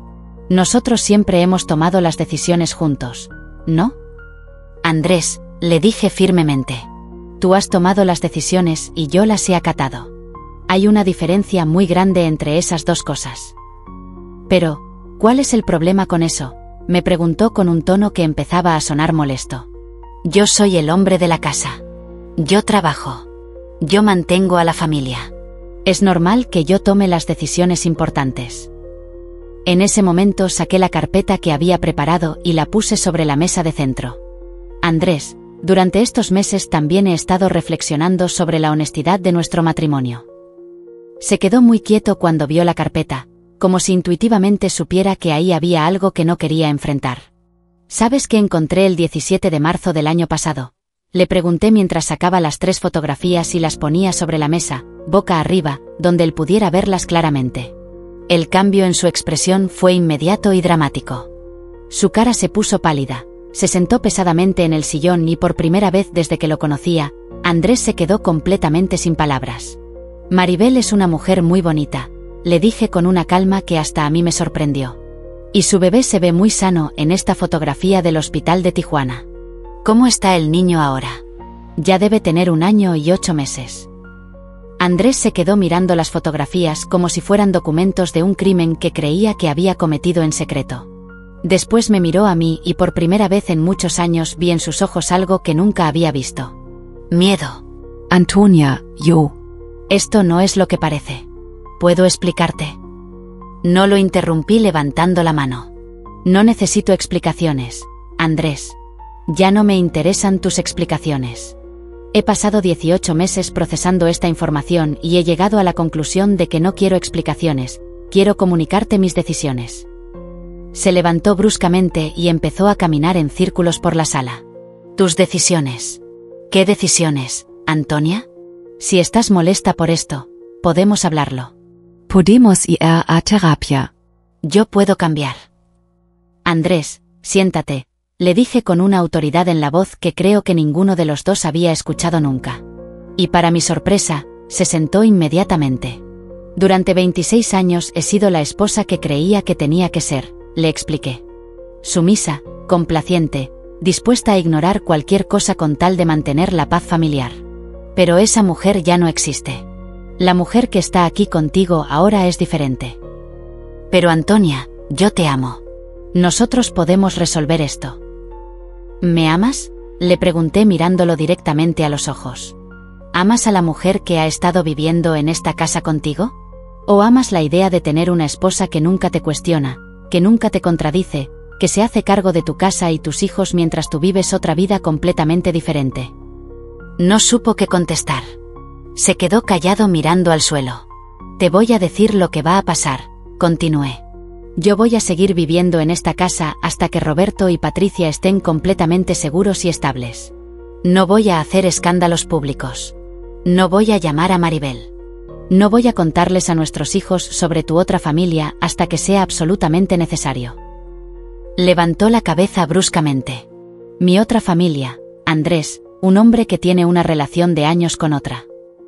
Aquí estoy, pensando en cómo reescribir el párrafo que me has dado, manteniendo la esencia y el espíritu original, pero dándole un toque de frescura y vivacidad. Intentaré que el texto fluya con naturalidad, como una conversación real, sin perder ni un ápice de su significado. Der Differente. No supo qué contestar. Se quedó callado mirando al suelo. Te voy a decir lo que va a pasar, continué. Yo voy a seguir viviendo en esta casa hasta que Roberto y Patricia estén completamente seguros y estables. No voy a hacer escándalos públicos. No voy a llamar a Maribel. No voy a contarles a nuestros hijos sobre tu otra familia hasta que sea absolutamente necesario. Levantó la cabeza bruscamente. Mi otra familia, Andrés, un hombre que tiene una relación de años con otra mujer, que tiene un hijo con ella, que pasa más tiempo con ella que con su esposa oficial, tiene otra familia. No te hagas ilusiones de que lo que tienes con Maribel es solo una aventura. Se quedó callado otra vez porque sabía que tenía razón. Pero mientras tanto, continué, las cosas entre nosotros van a cambiar radicalmente. Ya no voy a preguntarte dónde vas, con quién estás o cuándo regresas. Ya no voy a esperarte despierta cuando llegues tarde. Ya no voy a justificar tus ausencias ante nuestros hijos o ante nadie. ¿Y qué esperas que haga yo?, me preguntó con un tono que mezclaba confusión y enojo. Espero que seas honesto contigo mismo sobre lo que realmente quieres. Le respondí, si quieres estar con Maribel y su hijo, ve y estate con ellos. Si quieres estar conmigo, entonces termina esa relación y trabaja para reconstruir nuestro matrimonio sobre bases completamente nuevas. Pero ya no voy a tolerar esta situación donde tengo que competir por tu atención con una mujer que ni siquiera sabe que yo sé de su existencia. Andrés se levantó otra vez y empezó a caminar. Antonia, tú no entiendes lo complicado que es esto, Maribel. La situación con ella no es tan simple como parece. Claro que no es simple. Le dije, tener dos familias nunca es simple, pero tampoco es mi problema resolver tu complicación. Es tu problema y tú tienes que decidir cómo lo vas a manejar. Y mientras tanto, ¿qué? ¿Vamos a vivir como extraños en la misma casa? Vamos a vivir como dos adultos que están en proceso de definir qué quieren hacer con sus vidas, le contesté. Yo ya sé lo que quiero. Quiero una vida donde me respeten, donde me valoren, donde pueda ser yo misma sin pedir permiso. Si tú puedes darme eso, perfecto. Si no puedes, entonces cada uno encontrará su camino. En ese momento, Andrés hizo algo que me sorprendió completamente. Se acercó a mí, se puso de rodillas frente a mi sillón y me tomó las manos. Antonia, perdóname. No quise que las cosas llegaran a esto. No quise lastimarte, Maribel. Lo que pasó con ella fue un error que se fue saliendo de control. Pero tú eres mi esposa, tú eres la madre de mis hijos, tú eres mi familia real. Lo miré a los ojos y vi lágrimas que parecían sinceras. Por un momento sentí la tentación de ablandarse, de creer que realmente se arrepentía, de pensar que tal vez podíamos reconstruir nuestro matrimonio. Pero entonces recordé todas las lecciones que había aprendido durante esos 18 meses de crecimiento personal. Recordé las palabras de la profesora Esperanza sobre Sor Juana Inés de la Cruz, una mujer que se respeta a sí misma, no acepta migajas de amor de nadie. Andrés, le dije suavemente, retirando mis manos de las suyas. Agradezco que finalmente seas honesto conmigo, pero las disculpas no arreglan 26 años de mentiras y las lágrimas no borran un hijo que tienes con otra mujer. Se quedó arrodillado frente a mí, esperando que yo dijera algo más, que le diera alguna indicación de perdón o de esperanza. Levántate, le dije. Y escúchame bien. La Antonia que se casó contigo a los 18 años, que renunció a sus sueños para ser tu esposa perfecta, que ignoró todas las señales de tu infidelidad para mantener la paz familiar, esa Antonia ya no existe. La mujer que está aquí contigo ahora es diferente, y esta mujer no acepta disculpas a medias ni promesas de cambio que no vienen acompañadas de acciones concretas. Se levantó lentamente y me miró con una expresión que mezclaba respeto y confusión. Creo que en ese momento se dio cuenta de que realmente había perdido para siempre a la esposa sumisa que había tenido durante más de 2 décadas. ¿Qué acciones concretas?, me preguntó. Eso lo tienes que decidir tú, le contesté. Pero te voy a dar un plazo de meses para que definas qué quieres hacer con tu vida. En enero de 1994, yo voy a tomar algunas decisiones importantes sobre mi futuro. Si para entonces tú has decidido terminar completamente tu relación con Maribel y trabajar en serio para reconstruir nuestro matrimonio, podemos intentarlo. Si no, yo voy a proceder con mis propios planes. ¿Qué planes?, me preguntó con una voz que sonaba casi aterrada. Mis planes de vivir una vida auténtica, honesta, donde pueda ser yo misma completamente. Con o sin ti, Andrés, esa decisión ya no depende de mí sola. Esa tarde, Andrés se fue de la casa diciendo que necesitaba pensar sobre todo esto. No regresó hasta el martes por la noche y cuando llegó me trató con una cortesía distante que no había mostrado nunca. Era como si finalmente hubiera entendido que ya no podía darme órdenes, que ya no podía asumir mi obediencia automática. Durante los siguientes días, la dinámica en nuestra casa cambió completamente. Andrés llegaba, comía la cena que yo preparaba, veía televisión y se iba a dormir sin hacer comentarios sobre mi día, mi ropa, mis actividades o mis decisiones. Era como si hubiera entendido que había perdido el derecho de opinar sobre mi vida. Por mi parte, yo seguí con mi rutina normal, trabajo, clases nocturnas, ejercicio, tiempo con mis amigas, pero ahora lo hacía con una libertad completamente nueva. Ya no tenía que esconder mis actividades, ya no tenía que pedir permiso tácito, ya no tenía que justificar mis decisiones. La conversación del 3 de octubre de 1993 marcó el fin de mi matrimonio tradicional y el nacimiento de mi vida como mujer independiente. Sin importar lo que Andrés decidiera hacer en los siguientes meses, yo ya sabía que nunca más iba a vivir según las expectativas de otra persona. Había descubierto quién era yo sin él y esa mujer me gustaba mucho más que la esposa perfecta que había sido durante 26 años. Los 3 meses que siguieron a aquella conversación del 3 de octubre fueron los más. Mujer, que tiene un hijo con ella, ocupando más tiempo del que dedicaba a su esposa, a su familia legítima. No te engañes, Andrés, proseguí, lo que tienes con Maribel no es un simple desliz. El silencio volvió a apoderarse de la habitación, un silencio que confirmaba la verdad de mis palabras. A partir de ahora, continué, sintiendo una determinación férrea a apoderarse de mí, las cosas van a cambiar radicalmente entre nosotros. No esperes que te pregunte a dónde vas, con quién, ni cuándo regresas. No me desvelaré aguardando tu llegada. No justificaré más tus ausencias, ni ante nuestros hijos ni ante nadie.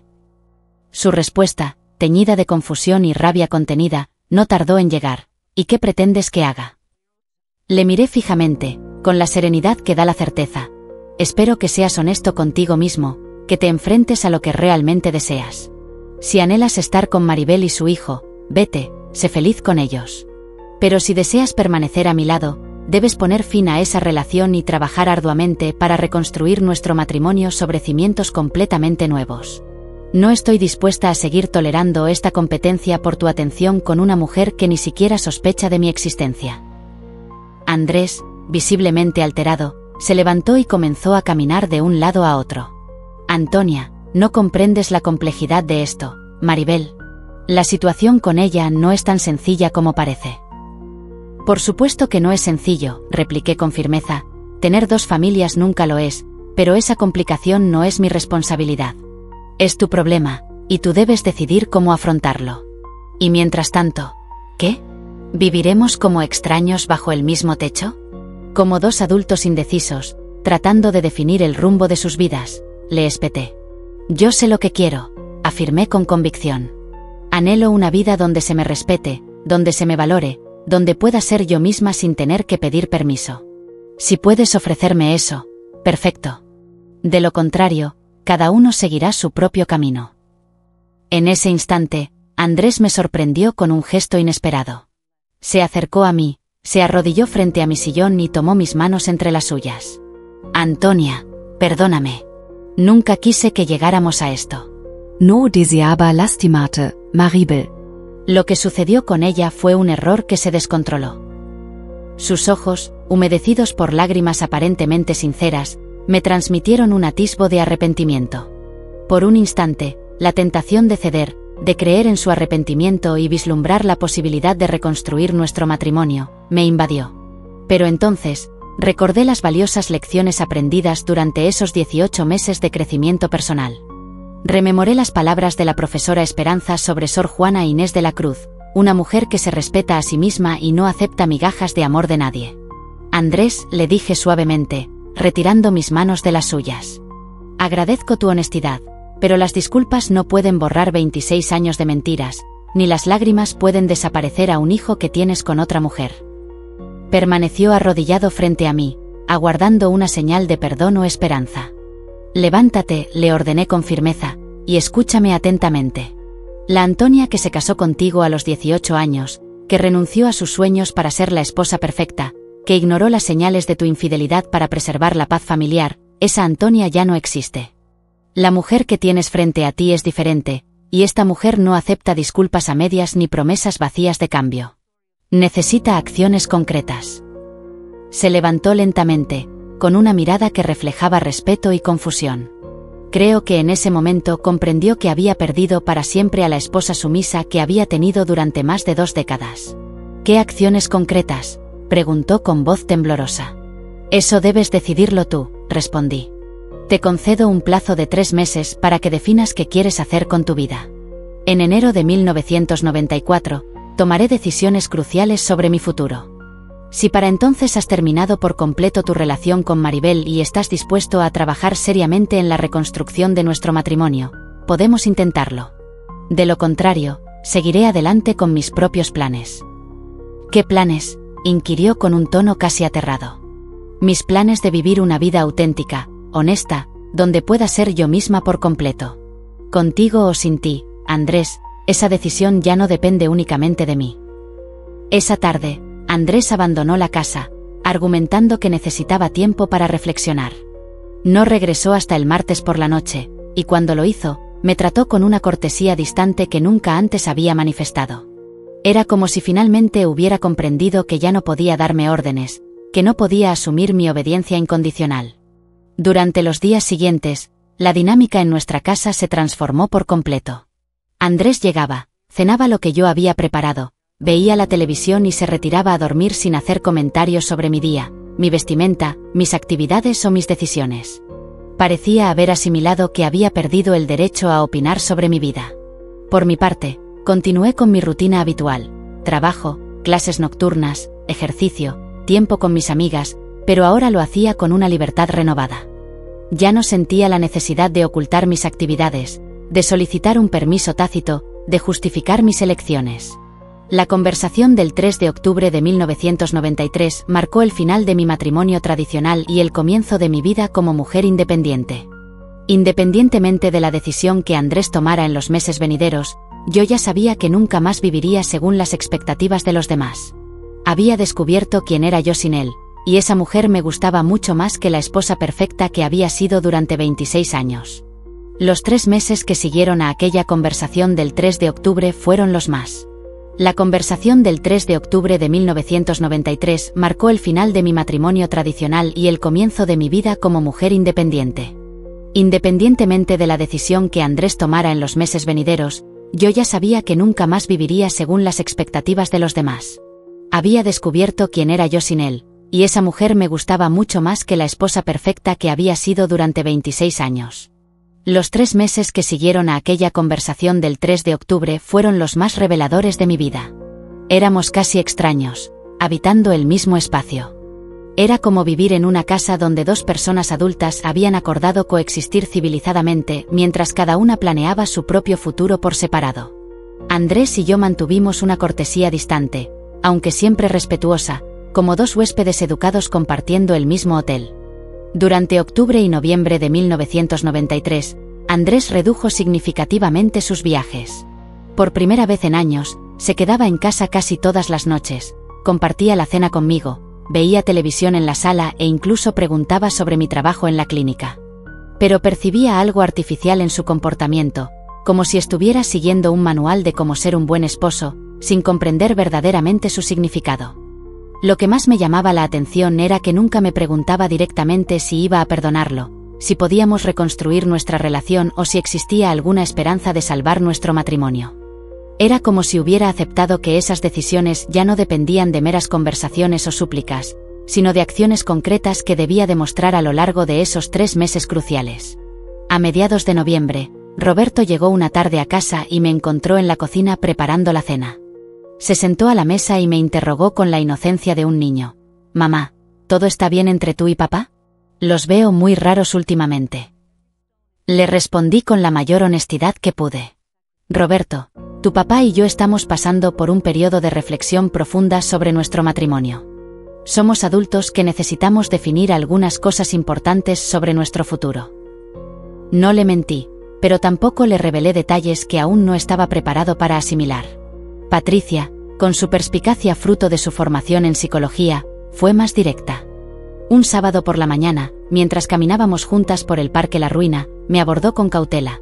«Mamá, no sé qué está pasando exactamente, pero te veo diferente, más segura de ti misma, como si hubieras despertado de un sueño muy largo». Sus palabras me conmovieron profundamente, tanto que mis ojos se llenaron de lágrimas. «Patricia», le dije, «has crecido tanto que a veces me sorprende la sabiduría que posees». «Sí, estoy despertando. Estoy descubriendo quién soy yo realmente. No solo como tu mamá o como esposa de tu papá, sino como Antonia». Patricia me abrazó con ternura y me dijo algo que se grabó en mi memoria para siempre. «Mamá, nunca es tarde para ser la persona que realmente quieres ser, y yo voy a apoyarte en cualquier decisión que tomes porque te veo más feliz ahora que en muchos años». Esa conversación me reafirmó que mis hijos ya eran lo suficientemente maduros para comprender y aceptar los cambios que se avecinaban. Ya no sentía la necesidad de protegerlos de la verdad sobre mi matrimonio. En diciembre de 1993, un acontecimiento inesperado precipitó los eventos. Andrés recibió una llamada un domingo por la tarde que lo alteró visiblemente. Escuché que decía: «¿Estás segura? ¿Qué tan grave es?» «Sí, voy para allá inmediatamente». Después colgó el teléfono y me informó que tenía una emergencia en Tijuana, que regresaría en unos días. No le hice preguntas, simplemente le dije: «Ten cuidado en el camino». Regresó el miércoles por la noche, pero se veía muy diferente, demacrado, preocupado, como si hubiera envejecido años en esos pocos días. Durante la cena, apenas probó la comida, y cuando terminamos, me dijo con voz grave: «Antonia, necesito hablar contigo». Nos sentamos en la sala, en los mismos lugares donde habíamos tenido la conversación de octubre. «Maribel está enferma», me confesó sin rodeos. «Tiene problemas con el hígado, algo congénito que se complicó después del embarazo. Los doctores dicen que necesita un tratamiento muy costoso y que alguien tiene que cuidar al niño». Lo miré fijamente, sin pronunciar palabra, esperando a que continuara. «Yo no puedo abandonarlos en esta situación», prosiguió con la voz quebrada. «Sé que te prometí que iba a terminar esa relación, pero no puedo dejar que Maribel se muera por falta de dinero para el tratamiento, y no puedo dejar que el niño se quede sin cuidados». En ese instante, sentí una mezcla de emociones muy complejas. Por un lado, admiraba que Andrés asumiera la responsabilidad de las consecuencias de sus actos. Por el otro, comprendía que estaba eligiendo definitivamente a su otra familia por encima de nuestro matrimonio. «Andrés», le dije con una calma sorprendente, «agradezco tu honestidad y respeto que te hagas cargo de tu responsabilidad hacia Maribel y tu hijo, pero también entiendes que esto significa que has tomado tu decisión final sobre nuestro matrimonio». Asintió con la cabeza, con lágrimas resbalando por sus mejillas. «Antonia, yo nunca quise que las cosas llegaran a este punto. Nunca quise lastimarte, si pudiera cambiar el pasado». «Pero no puedes», lo interrumpí con firmeza. «Y yo ya no estoy interesada en vivir en el pasado. Estoy interesada en construir mi futuro». En enero de 1994, justo cuando se cumplía el plazo que le había dado, Andrés me comunicó oficialmente su decisión. Se iba a mudar a Tijuana para estar cerca de Maribel durante su tratamiento y para criar a su hijo. Me propuso el divorcio por mutuo consentimiento, con un arreglo económico que me parecía justo. Él se quedaría con la constructora y sus bienes de trabajo. Yo me quedaría con la casa de Hermosillo y una pensión mensual que me permitiría vivir cómodamente. La reacción de la familia y la comunidad fue variada, como era de esperarse. Mi mamá, Refugio, que para entonces tenía 71 años, al principio se mostró muy preocupada. Mi hija me decía: ¿estás segura de que esto es lo mejor? El divorcio todavía está muy mal visto aquí en Hermosillo. ¿Qué va a decir la gente? Pero cuando le expliqué toda la situación, cuando le conté sobre Maribel y el niño, cuando le mostré todo lo que había logrado durante esos meses de crecimiento personal, mi mamá cambió completamente su perspectiva. Antonia, me dijo con una sonrisa llena de orgullo, tienes razón, no puedes vivir con un hombre que tiene otra familia, y me da mucho orgullo ver cómo te has hecho fuerte e independiente. Mis hermanos tuvieron reacciones diferentes. Francisco, el mayor, se molestó mucho con Andrés y me apoyó completamente. Esperanza y Soledad se pusieron de mi lado incondicionalmente. Desde el principio, Francisco y mis hermanas estuvieron a mi lado, afirmando que siempre habían notado algo inusual en el comportamiento de Andrés. Miguel, con su talante más conservador, tardó un poco más en comprender, pero finalmente también me brindó su apoyo. En la comunidad de Hermosillo, las reacciones fueron, en gran medida, las esperadas. Algunas vecinas me miraban con lástima, como si fuera la pobre mujer a la que su marido había abandonado por una joven. Otras me criticaban, aduciendo que no había sabido retener a mi marido a mi lado. Pero, afortunadamente, también hubo mujeres que se acercaron a felicitarme por mi valentía, sobre todo las más jóvenes, que veían en mi decisión un ejemplo de que era posible cambiar el rumbo de la vida a cualquier edad. El proceso de divorcio en Sonora, en 1994, resultó ser más sencillo de lo que había imaginado, ya que se llevó a cabo por mutuo consentimiento y con acuerdos claros sobre la división de bienes. El trámite se completó en tan solo 4 meses. En mayo de 1994, oficialmente dejé de ser la señora de Andrés Vega para volver a ser, simplemente, Antonia López Hernández. Firmar esos papeles en el juzgado familiar de Hermosillo fue uno de los momentos más simbólicos de mi vida. Tenía 45 años y, por primera vez desde los 18, era legalmente independiente. Ya no era la hija de Celestino y Refugio, ni la esposa de Andrés. Era, sencillamente, Antonia, una mujer adulta responsable únicamente de sus propias decisiones. Tras el divorcio, decidí introducir algunos cambios físicos en mi entorno. No me mudé de ciudad, porque mis raíces estaban firmemente plantadas en Hermosillo, pero sí transformé por completo la casa. Pinté todas las paredes de colores que realmente me gustaban.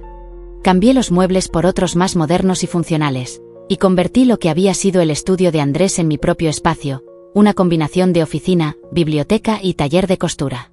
También renové mi estilo personal. Me corté el cabello en un salón moderno del centro. Dejé de usar los colores apagados que Andrés prefería y empecé a comprar ropa que me hacía sentir bien. Era como si estuviera redescubriendo mi propio gusto después de décadas de vivir según las preferencias de otra persona. Mi rutina diaria se volvió completamente mía. Me levantaba cuando quería, desayunaba lo que se me antojaba, escuchaba la música que me gustaba mientras realizaba las tareas del hogar. Tenía la libertad de invitar a mis amigas a comer sin tener que pedir permiso, de ver las telenovelas que me apetecían, de organizar mi tiempo según mis propias prioridades. El trabajo en la clínica del Dr. Mendoza adquirió una nueva dimensión. Al principio, había sido solo una forma de ganar dinero y experiencia, pero, tras el divorcio, se convirtió en mi principal fuente de propósito y satisfacción personal. El Dr. Mendoza me ofreció trabajar a tiempo completo, lo que significaba un sueldo de 4.000 pesos mensuales, una cantidad suficiente para vivir cómodamente con la pensión que recibía de Andrés. Pero lo más importante del trabajo no era el dinero, sino la sensación de ser útil, competente y valorada por mis habilidades. Los pacientes me trataban con respeto. Mis compañeras de trabajo se habían convertido en amigas cercanas, y el Dr. Mendoza constantemente me elogiaba por mi eficiencia y mi trato amable con la gente.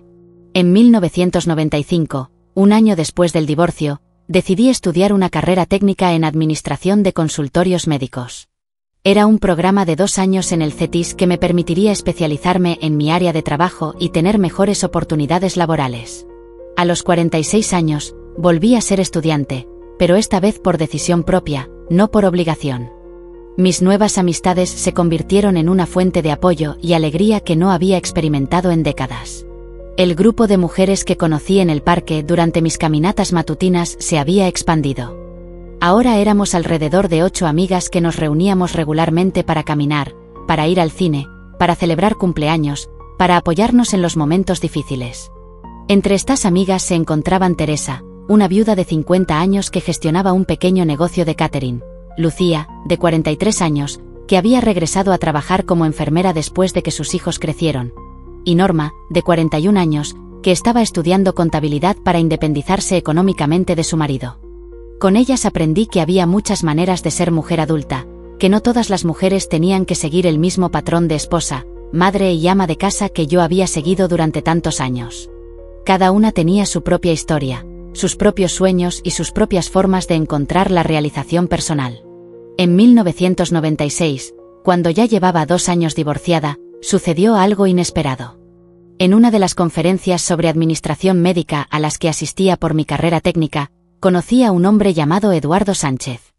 Era médico general, viudo desde hacía 3 años, de 52 años, y había venido desde Guadalajara a Hermosillo para dar una charla sobre las nuevas tecnologías en consultorios médicos. Eduardo era completamente diferente a Andrés, callado, pero no silencioso, respetuoso, sin ser condescendiente, interesado en escuchar las opiniones de los demás, sin sentirse amenazado por ellas.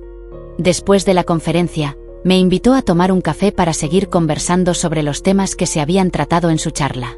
Esa primera conversación se extendió durante 3 horas. Hablamos de trabajo, de tecnología médica, de nuestras experiencias profesionales, de nuestras familias y de nuestros planes futuros. Eduardo me hacía preguntas sobre mis opiniones y realmente escuchaba mis respuestas. No trataba de corregirme, de educarme ni de demostrar que sabía más que yo. Durante los siguientes meses, Eduardo empezó a venir a Hermosillo con regularidad. Oficialmente, era por trabajo. Estaba considerando la posibilidad de abrir una clínica en Sonora, pero, gradualmente, nuestras conversaciones se volvieron más personales, más íntimas, más románticas. La primera vez que Eduardo me confesó que le gustaba mucho mi compañía, le respondí con total honestidad: Eduardo, tengo 47 años, estoy divorciada, tengo 2 hijos adultos y he pasado los últimos 3 años aprendiendo a vivir para mí misma. Si estás buscando una mujer que se dedique por completo a complacerte, no soy yo. Él se rió y me dijo: Antonia, precisamente por eso me gustas, porque eres tú misma. Una mujer completa, independiente, que sabe lo que quiere, eso es lo que busco, me respondió Eduardo, dejando claro que no anhelaba una empleada doméstica disfrazada de esposa. Lo que deseo es una compañera de vida, alguien con quien compartir este viaje. Aquella relación con Eduardo me reveló una faceta del amor que desconocía por completo. Era un amor maduro, un amor entre adultos que se profesaban un profundo respeto mutuo. No era la pasión desbordada de la juventud, ni la dependencia emocional que había marcado mi matrimonio con Andrés. Era una amistad sólida y profunda que había florecido en amor, cimentada en el respeto y la admiración por los logros y la esencia de cada uno. En diciembre de 1997, 3 años después de mi divorcio, Eduardo me propuso matrimonio, pero su propuesta fue radicalmente diferente a la que Andrés me había hecho 30 años atrás. Antonia, me dijo con dulzura, me encantaría que fuéramos compañeros de vida oficialmente, pero quiero que sepas que respeto profundamente tu independencia, tu carrera, tus amistades, tu forma de ver el mundo. No quiero cambiar ni una sola cosa de quién eres. Solo quiero compartir mi vida contigo. Le respondí que sí, pero también le pedí tiempo para reflexionar, porque esta vez, cualquier decisión que tomara sobre el matrimonio sería exclusivamente mía, basada en mis propios deseos y convicciones, no en las expectativas sociales o el temor a la soledad. A los 48 años, finalmente había encontrado no solo el amor, sino el respeto mutuo que nunca imaginé que podría existir en una relación de pareja. Hoy, mientras les comparto esta historia sentada en mi sala, rodeada de mis plantas, mis libros y los recuerdos de una vida que finalmente aprendí a vivir en mis propios términos, me doy cuenta de que han transcurrido 32 años desde aquella mañana de marzo de 1992, cuando encontré esas fotografías que cambiaron mi destino para siempre. Eduardo y yo nos casamos en febrero de 1998, cuando yo tenía 48 años. Fue una boda íntima y sencilla, celebrada en el jardín de mi casa en Hermosillo, con la presencia de nuestros hijos, algunos familiares cercanos y mis amigas más queridas. No fue la boda de ensueño que había tenido a los 18 años, sino la celebración de dos adultos maduros que habían decidido compartir sus vidas sin renunciar a su individualidad. Vivimos 22 años juntos, 22 años maravillosos, durante los cuales experimenté lo que significa ser amada y respetada por quien realmente eres. Eduardo nunca intentó cambiarme, controlarme o convertirme en su ideal de esposa. Al contrario, me animó a seguir creciendo, a continuar estudiando, a cultivar mis propios intereses y amistades. Juntos viajamos por todo México, descubriendo lugares que nunca había imaginado visitar. Recorrimos Oaxaca, Chiapas, Yucatán y la Ciudad de México. En cada viaje, descubría algo nuevo sobre mí misma, sobre mis gustos, sobre mis capacidades. A los 55 años aprendí a usar Internet. A los 60 me inscribí en clases de pintura. A los 65 empecé a escribir mis memorias. Eduardo falleció en 2020, durante la pandemia, no a causa del COVID, sino de un infarto silencioso que se lo llevó mientras dormía, de la manera más apacible posible. Fue una pérdida dolorosa, pero no devastadora como lo habría sido si mi identidad y mi felicidad hubieran dependido completamente de él. Cuando reflexiono sobre mi recorrido, desde aquella joven de 18 años que renunció a sus sueños de ser maestra para casarse, hasta la mujer de 76 años que soy hoy, comprendo que la vida me enseñó las lecciones más importantes cuando estaba preparada para aprenderlas, no cuando las necesitaba. A los 44 años aprendí que nunca es tarde para descubrir quién eres realmente. A los 48 años aprendí que el amor verdadero se basa en el respeto mutuo, no en la dependencia. A los 65 años aprendí que la soledad puede ser una compañía hermosa cuando es elegida, no impuesta. Y a los 76 años estoy aprendiendo que cada día es una nueva oportunidad para crecer, para sorprenderme a mí misma, para encontrar motivos para despertar con entusiasmo. La primera lección importante que quiero compartir con ustedes es que la edad nunca debe ser una excusa para no cambiar el rumbo de tu vida. Yo tenía 44 años cuando tomé las decisiones más valientes de mi existencia, y desde entonces han sido los mejores 32 años de mi vida. Si hubiera seguido viviendo como la esposa sumisa que era, me habría perdido todas las aventuras, todos los aprendizajes, todas las satisfacciones que vinieron después. La segunda lección es que la independencia económica es fundamental para la libertad emocional. Mientras dependí completamente de Andrés para mi sustento, no podía tomar decisiones libres sobre mi vida. Cuando empecé a ganar mi propio dinero, aunque fuera poco, recuperé mi poder de decisión. No estoy diciendo que todas las mujeres tienen que divorciarse, pero sí que todas deberíamos tener la capacidad de mantenernos por nosotras mismas si fuera necesario. La tercera lección es que nunca debemos sacrificar completamente nuestra identidad por amor. Yo perdí a Antonia durante 26 años tratando de ser la esposa perfecta de Andrés. Cuando finalmente la recuperé, me di cuenta de que una mujer completa, con intereses, opiniones y sueños propios, es mucho más interesante como compañera de vida que una mujer que solo existe para complacer a otros. La cuarta lección es que el perdón no significa tolerar la falta de respeto. Yo perdoné a Andrés por sus mentiras y su infidelidad, pero eso no significó que tenía que seguir viviendo con las consecuencias de sus decisiones. Perdonar es liberarte del rencor, no aceptar que te sigan lastimando. La quinta lección es que las amigas de tu misma edad que están pasando por situaciones similares son un tesoro invaluable. Mis amigas del parque, las compañeras de estudio, las mujeres que conocí en mi proceso de crecimiento, se convirtieron en mi red de apoyo más importante. Entre mujeres maduras nos entendemos de una manera única, nos damos el valor que a veces nos falta. Quiero hablarles especialmente a las mujeres que me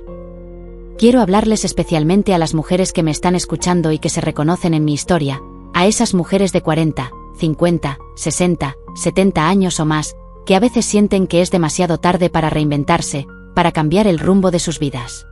A esas mujeres que cada mañana se levantan con la sensación de haber perdido su identidad en algún recodo del camino, a las que creen que ya no les queda tiempo para perseguir esos sueños que guardan en el corazón.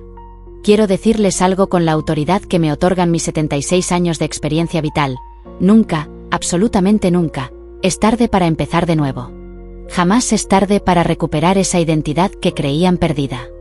Nunca es tarde para aprender cosas nuevas que enriquezcan el alma, para hacer amigos diferentes que aporten luz, para cambiar esos hábitos que ya no nos sirven, para poner límites a esas personas que no nos respetan y que drenan nuestra energía. Yo misma empecé mi vida real, esa que me llena de alegría, a los 44 años. Conocí el amor verdadero, ese que te hace florecer, a los 47. Aprendí a usar computadoras, desafiando mis propios límites, a los 55. Me atreví a viajar sola por primera vez, sintiendo la libertad en cada paso, a los 62. Empecé a pintar, descubriendo una nueva forma de expresión, a los 65. Publiqué mis memorias, compartiendo mi verdad con el mundo, a los 73. Y ahora, a mis 76 años, sigo haciendo planes, sigo teniendo proyectos que me ilusionan, sigo sorprendiéndome con las cosas maravillosas que soy capaz de lograr. La sociedad, a menudo, nos dice a las mujeres mayores que debemos conformarnos, aceptar, resignarnos a un papel secundario, que nuestra época de brillar ya pasó, que nuestro único papel es ser abuelas abnegadas y calladas. Pero yo les digo, con toda mi convicción, que eso es una gran mentira. Nosotras tenemos la experiencia, la sabiduría y la libertad que solo los años nos pueden dar. Ya no tenemos que pedir permiso a nadie para ser nosotras mismas, para vivir auténticamente. Si se encuentran en una relación que no las hace felices, si han perdido su identidad en el camino, si sienten que están viviendo la vida de otra persona, quiero que sepan que tienen opciones. Tal vez no sean las mismas opciones que tendrían a los 20 años, pero son opciones reales, válidas, poderosas, que pueden llevarlas a una versión de ustedes mismas que ni siquiera sabían que existía, una versión más fuerte, más sabia, más libre. No necesitan esperar a que alguien más cambie, a que las rescaten. No necesitan el permiso de sus hijos, de sus maridos, de sus familias, de la sociedad en general. Lo único que realmente necesitan es el valor de dar ese primer paso, a veces pequeño pero siempre significativo, hacia la mujer que realmente quieren ser, hacia la vida que realmente desean vivir. Nunca es tarde para empezar de nuevo, mis queridas amigas. Nunca es tarde para descubrir que la mejor versión de ustedes mismas puede estar esperándolas justo del otro lado del miedo, lista para brillar con intensidad. Yo soy la prueba viviente de que una mujer puede renacer a cualquier edad, como el ave fénix que resurge de sus cenizas, y que los años que vienen después pueden ser los más hermosos, los más auténticos y los más plenos de toda su vida. Hoy tengo 76 años, y vivo sola en mi casita de Hermosillo, un espacio que he creado exactamente como yo quiero que sea, un refugio de paz y alegría. Tengo una rutina que me hace feliz, amistades que me nutren el alma, actividades que me satisfacen profundamente y planes que me llenan de emoción y esperanza. Roberto y Patricia son adultos maravillosos que respetan mis decisiones y se enorgullecen de la mujer fuerte e independiente en la que me he convertido. Tengo 5 nietos que me adoran y que aprenden de mi ejemplo que las abuelas también pueden ser aventureras, valientes y llenas de vida. Cada mañana me despierto agradecida por tener la oportunidad de vivir un día más como la verdadera Antonia, no como la versión de mí misma que creía que tenía que ser para complacer a los demás. Si mi historia les sirve de inspiración, si les da el valor para tomar esas decisiones difíciles que tanto han postergado, si les ayuda a recordar que su vida les pertenece únicamente a ustedes y que tienen el poder de transformarla, entonces cada palabra que he compartido con ustedes habrá valido la pena. Por favor, denle like a este vídeo, suscríbanse al canal para seguir conectadas y en los comentarios cuéntenme qué sueño han estado posponiendo por miedo, por inseguridad o por creer que es demasiado tarde. Quiero leer sus historias, quiero saber de sus proyectos, quiero ser parte de su red de apoyo, como ustedes han sido parte de la mía al escucharme y acompañarme en este camino. Y recuerden siempre, mis queridas sonorenses, como decimos aquí en el desierto, el sol nunca deja de salir, sin importar qué tan oscura haya estado la noche. Su amanecer las está esperando con los brazos abiertos. Solo tienen que tener el valor de caminar hacia el compaso firme y el corazón lleno de esperanza. Con todo mi cariño, desde mi hermoso Hermosillo, Sonora, les mando un abrazo enorme y mis mejores deseos para que encuentren su propia versión de la felicidad, esa que las hace sentir plenas y realizadas. Nos vemos en el próximo vídeo, donde seguiré compartiendo historias de mujeres valientes que decidieron que nunca es tarde para ser felices y vivir la vida que siempre soñaron. Hasta pronto y que Dios las bendiga siempre.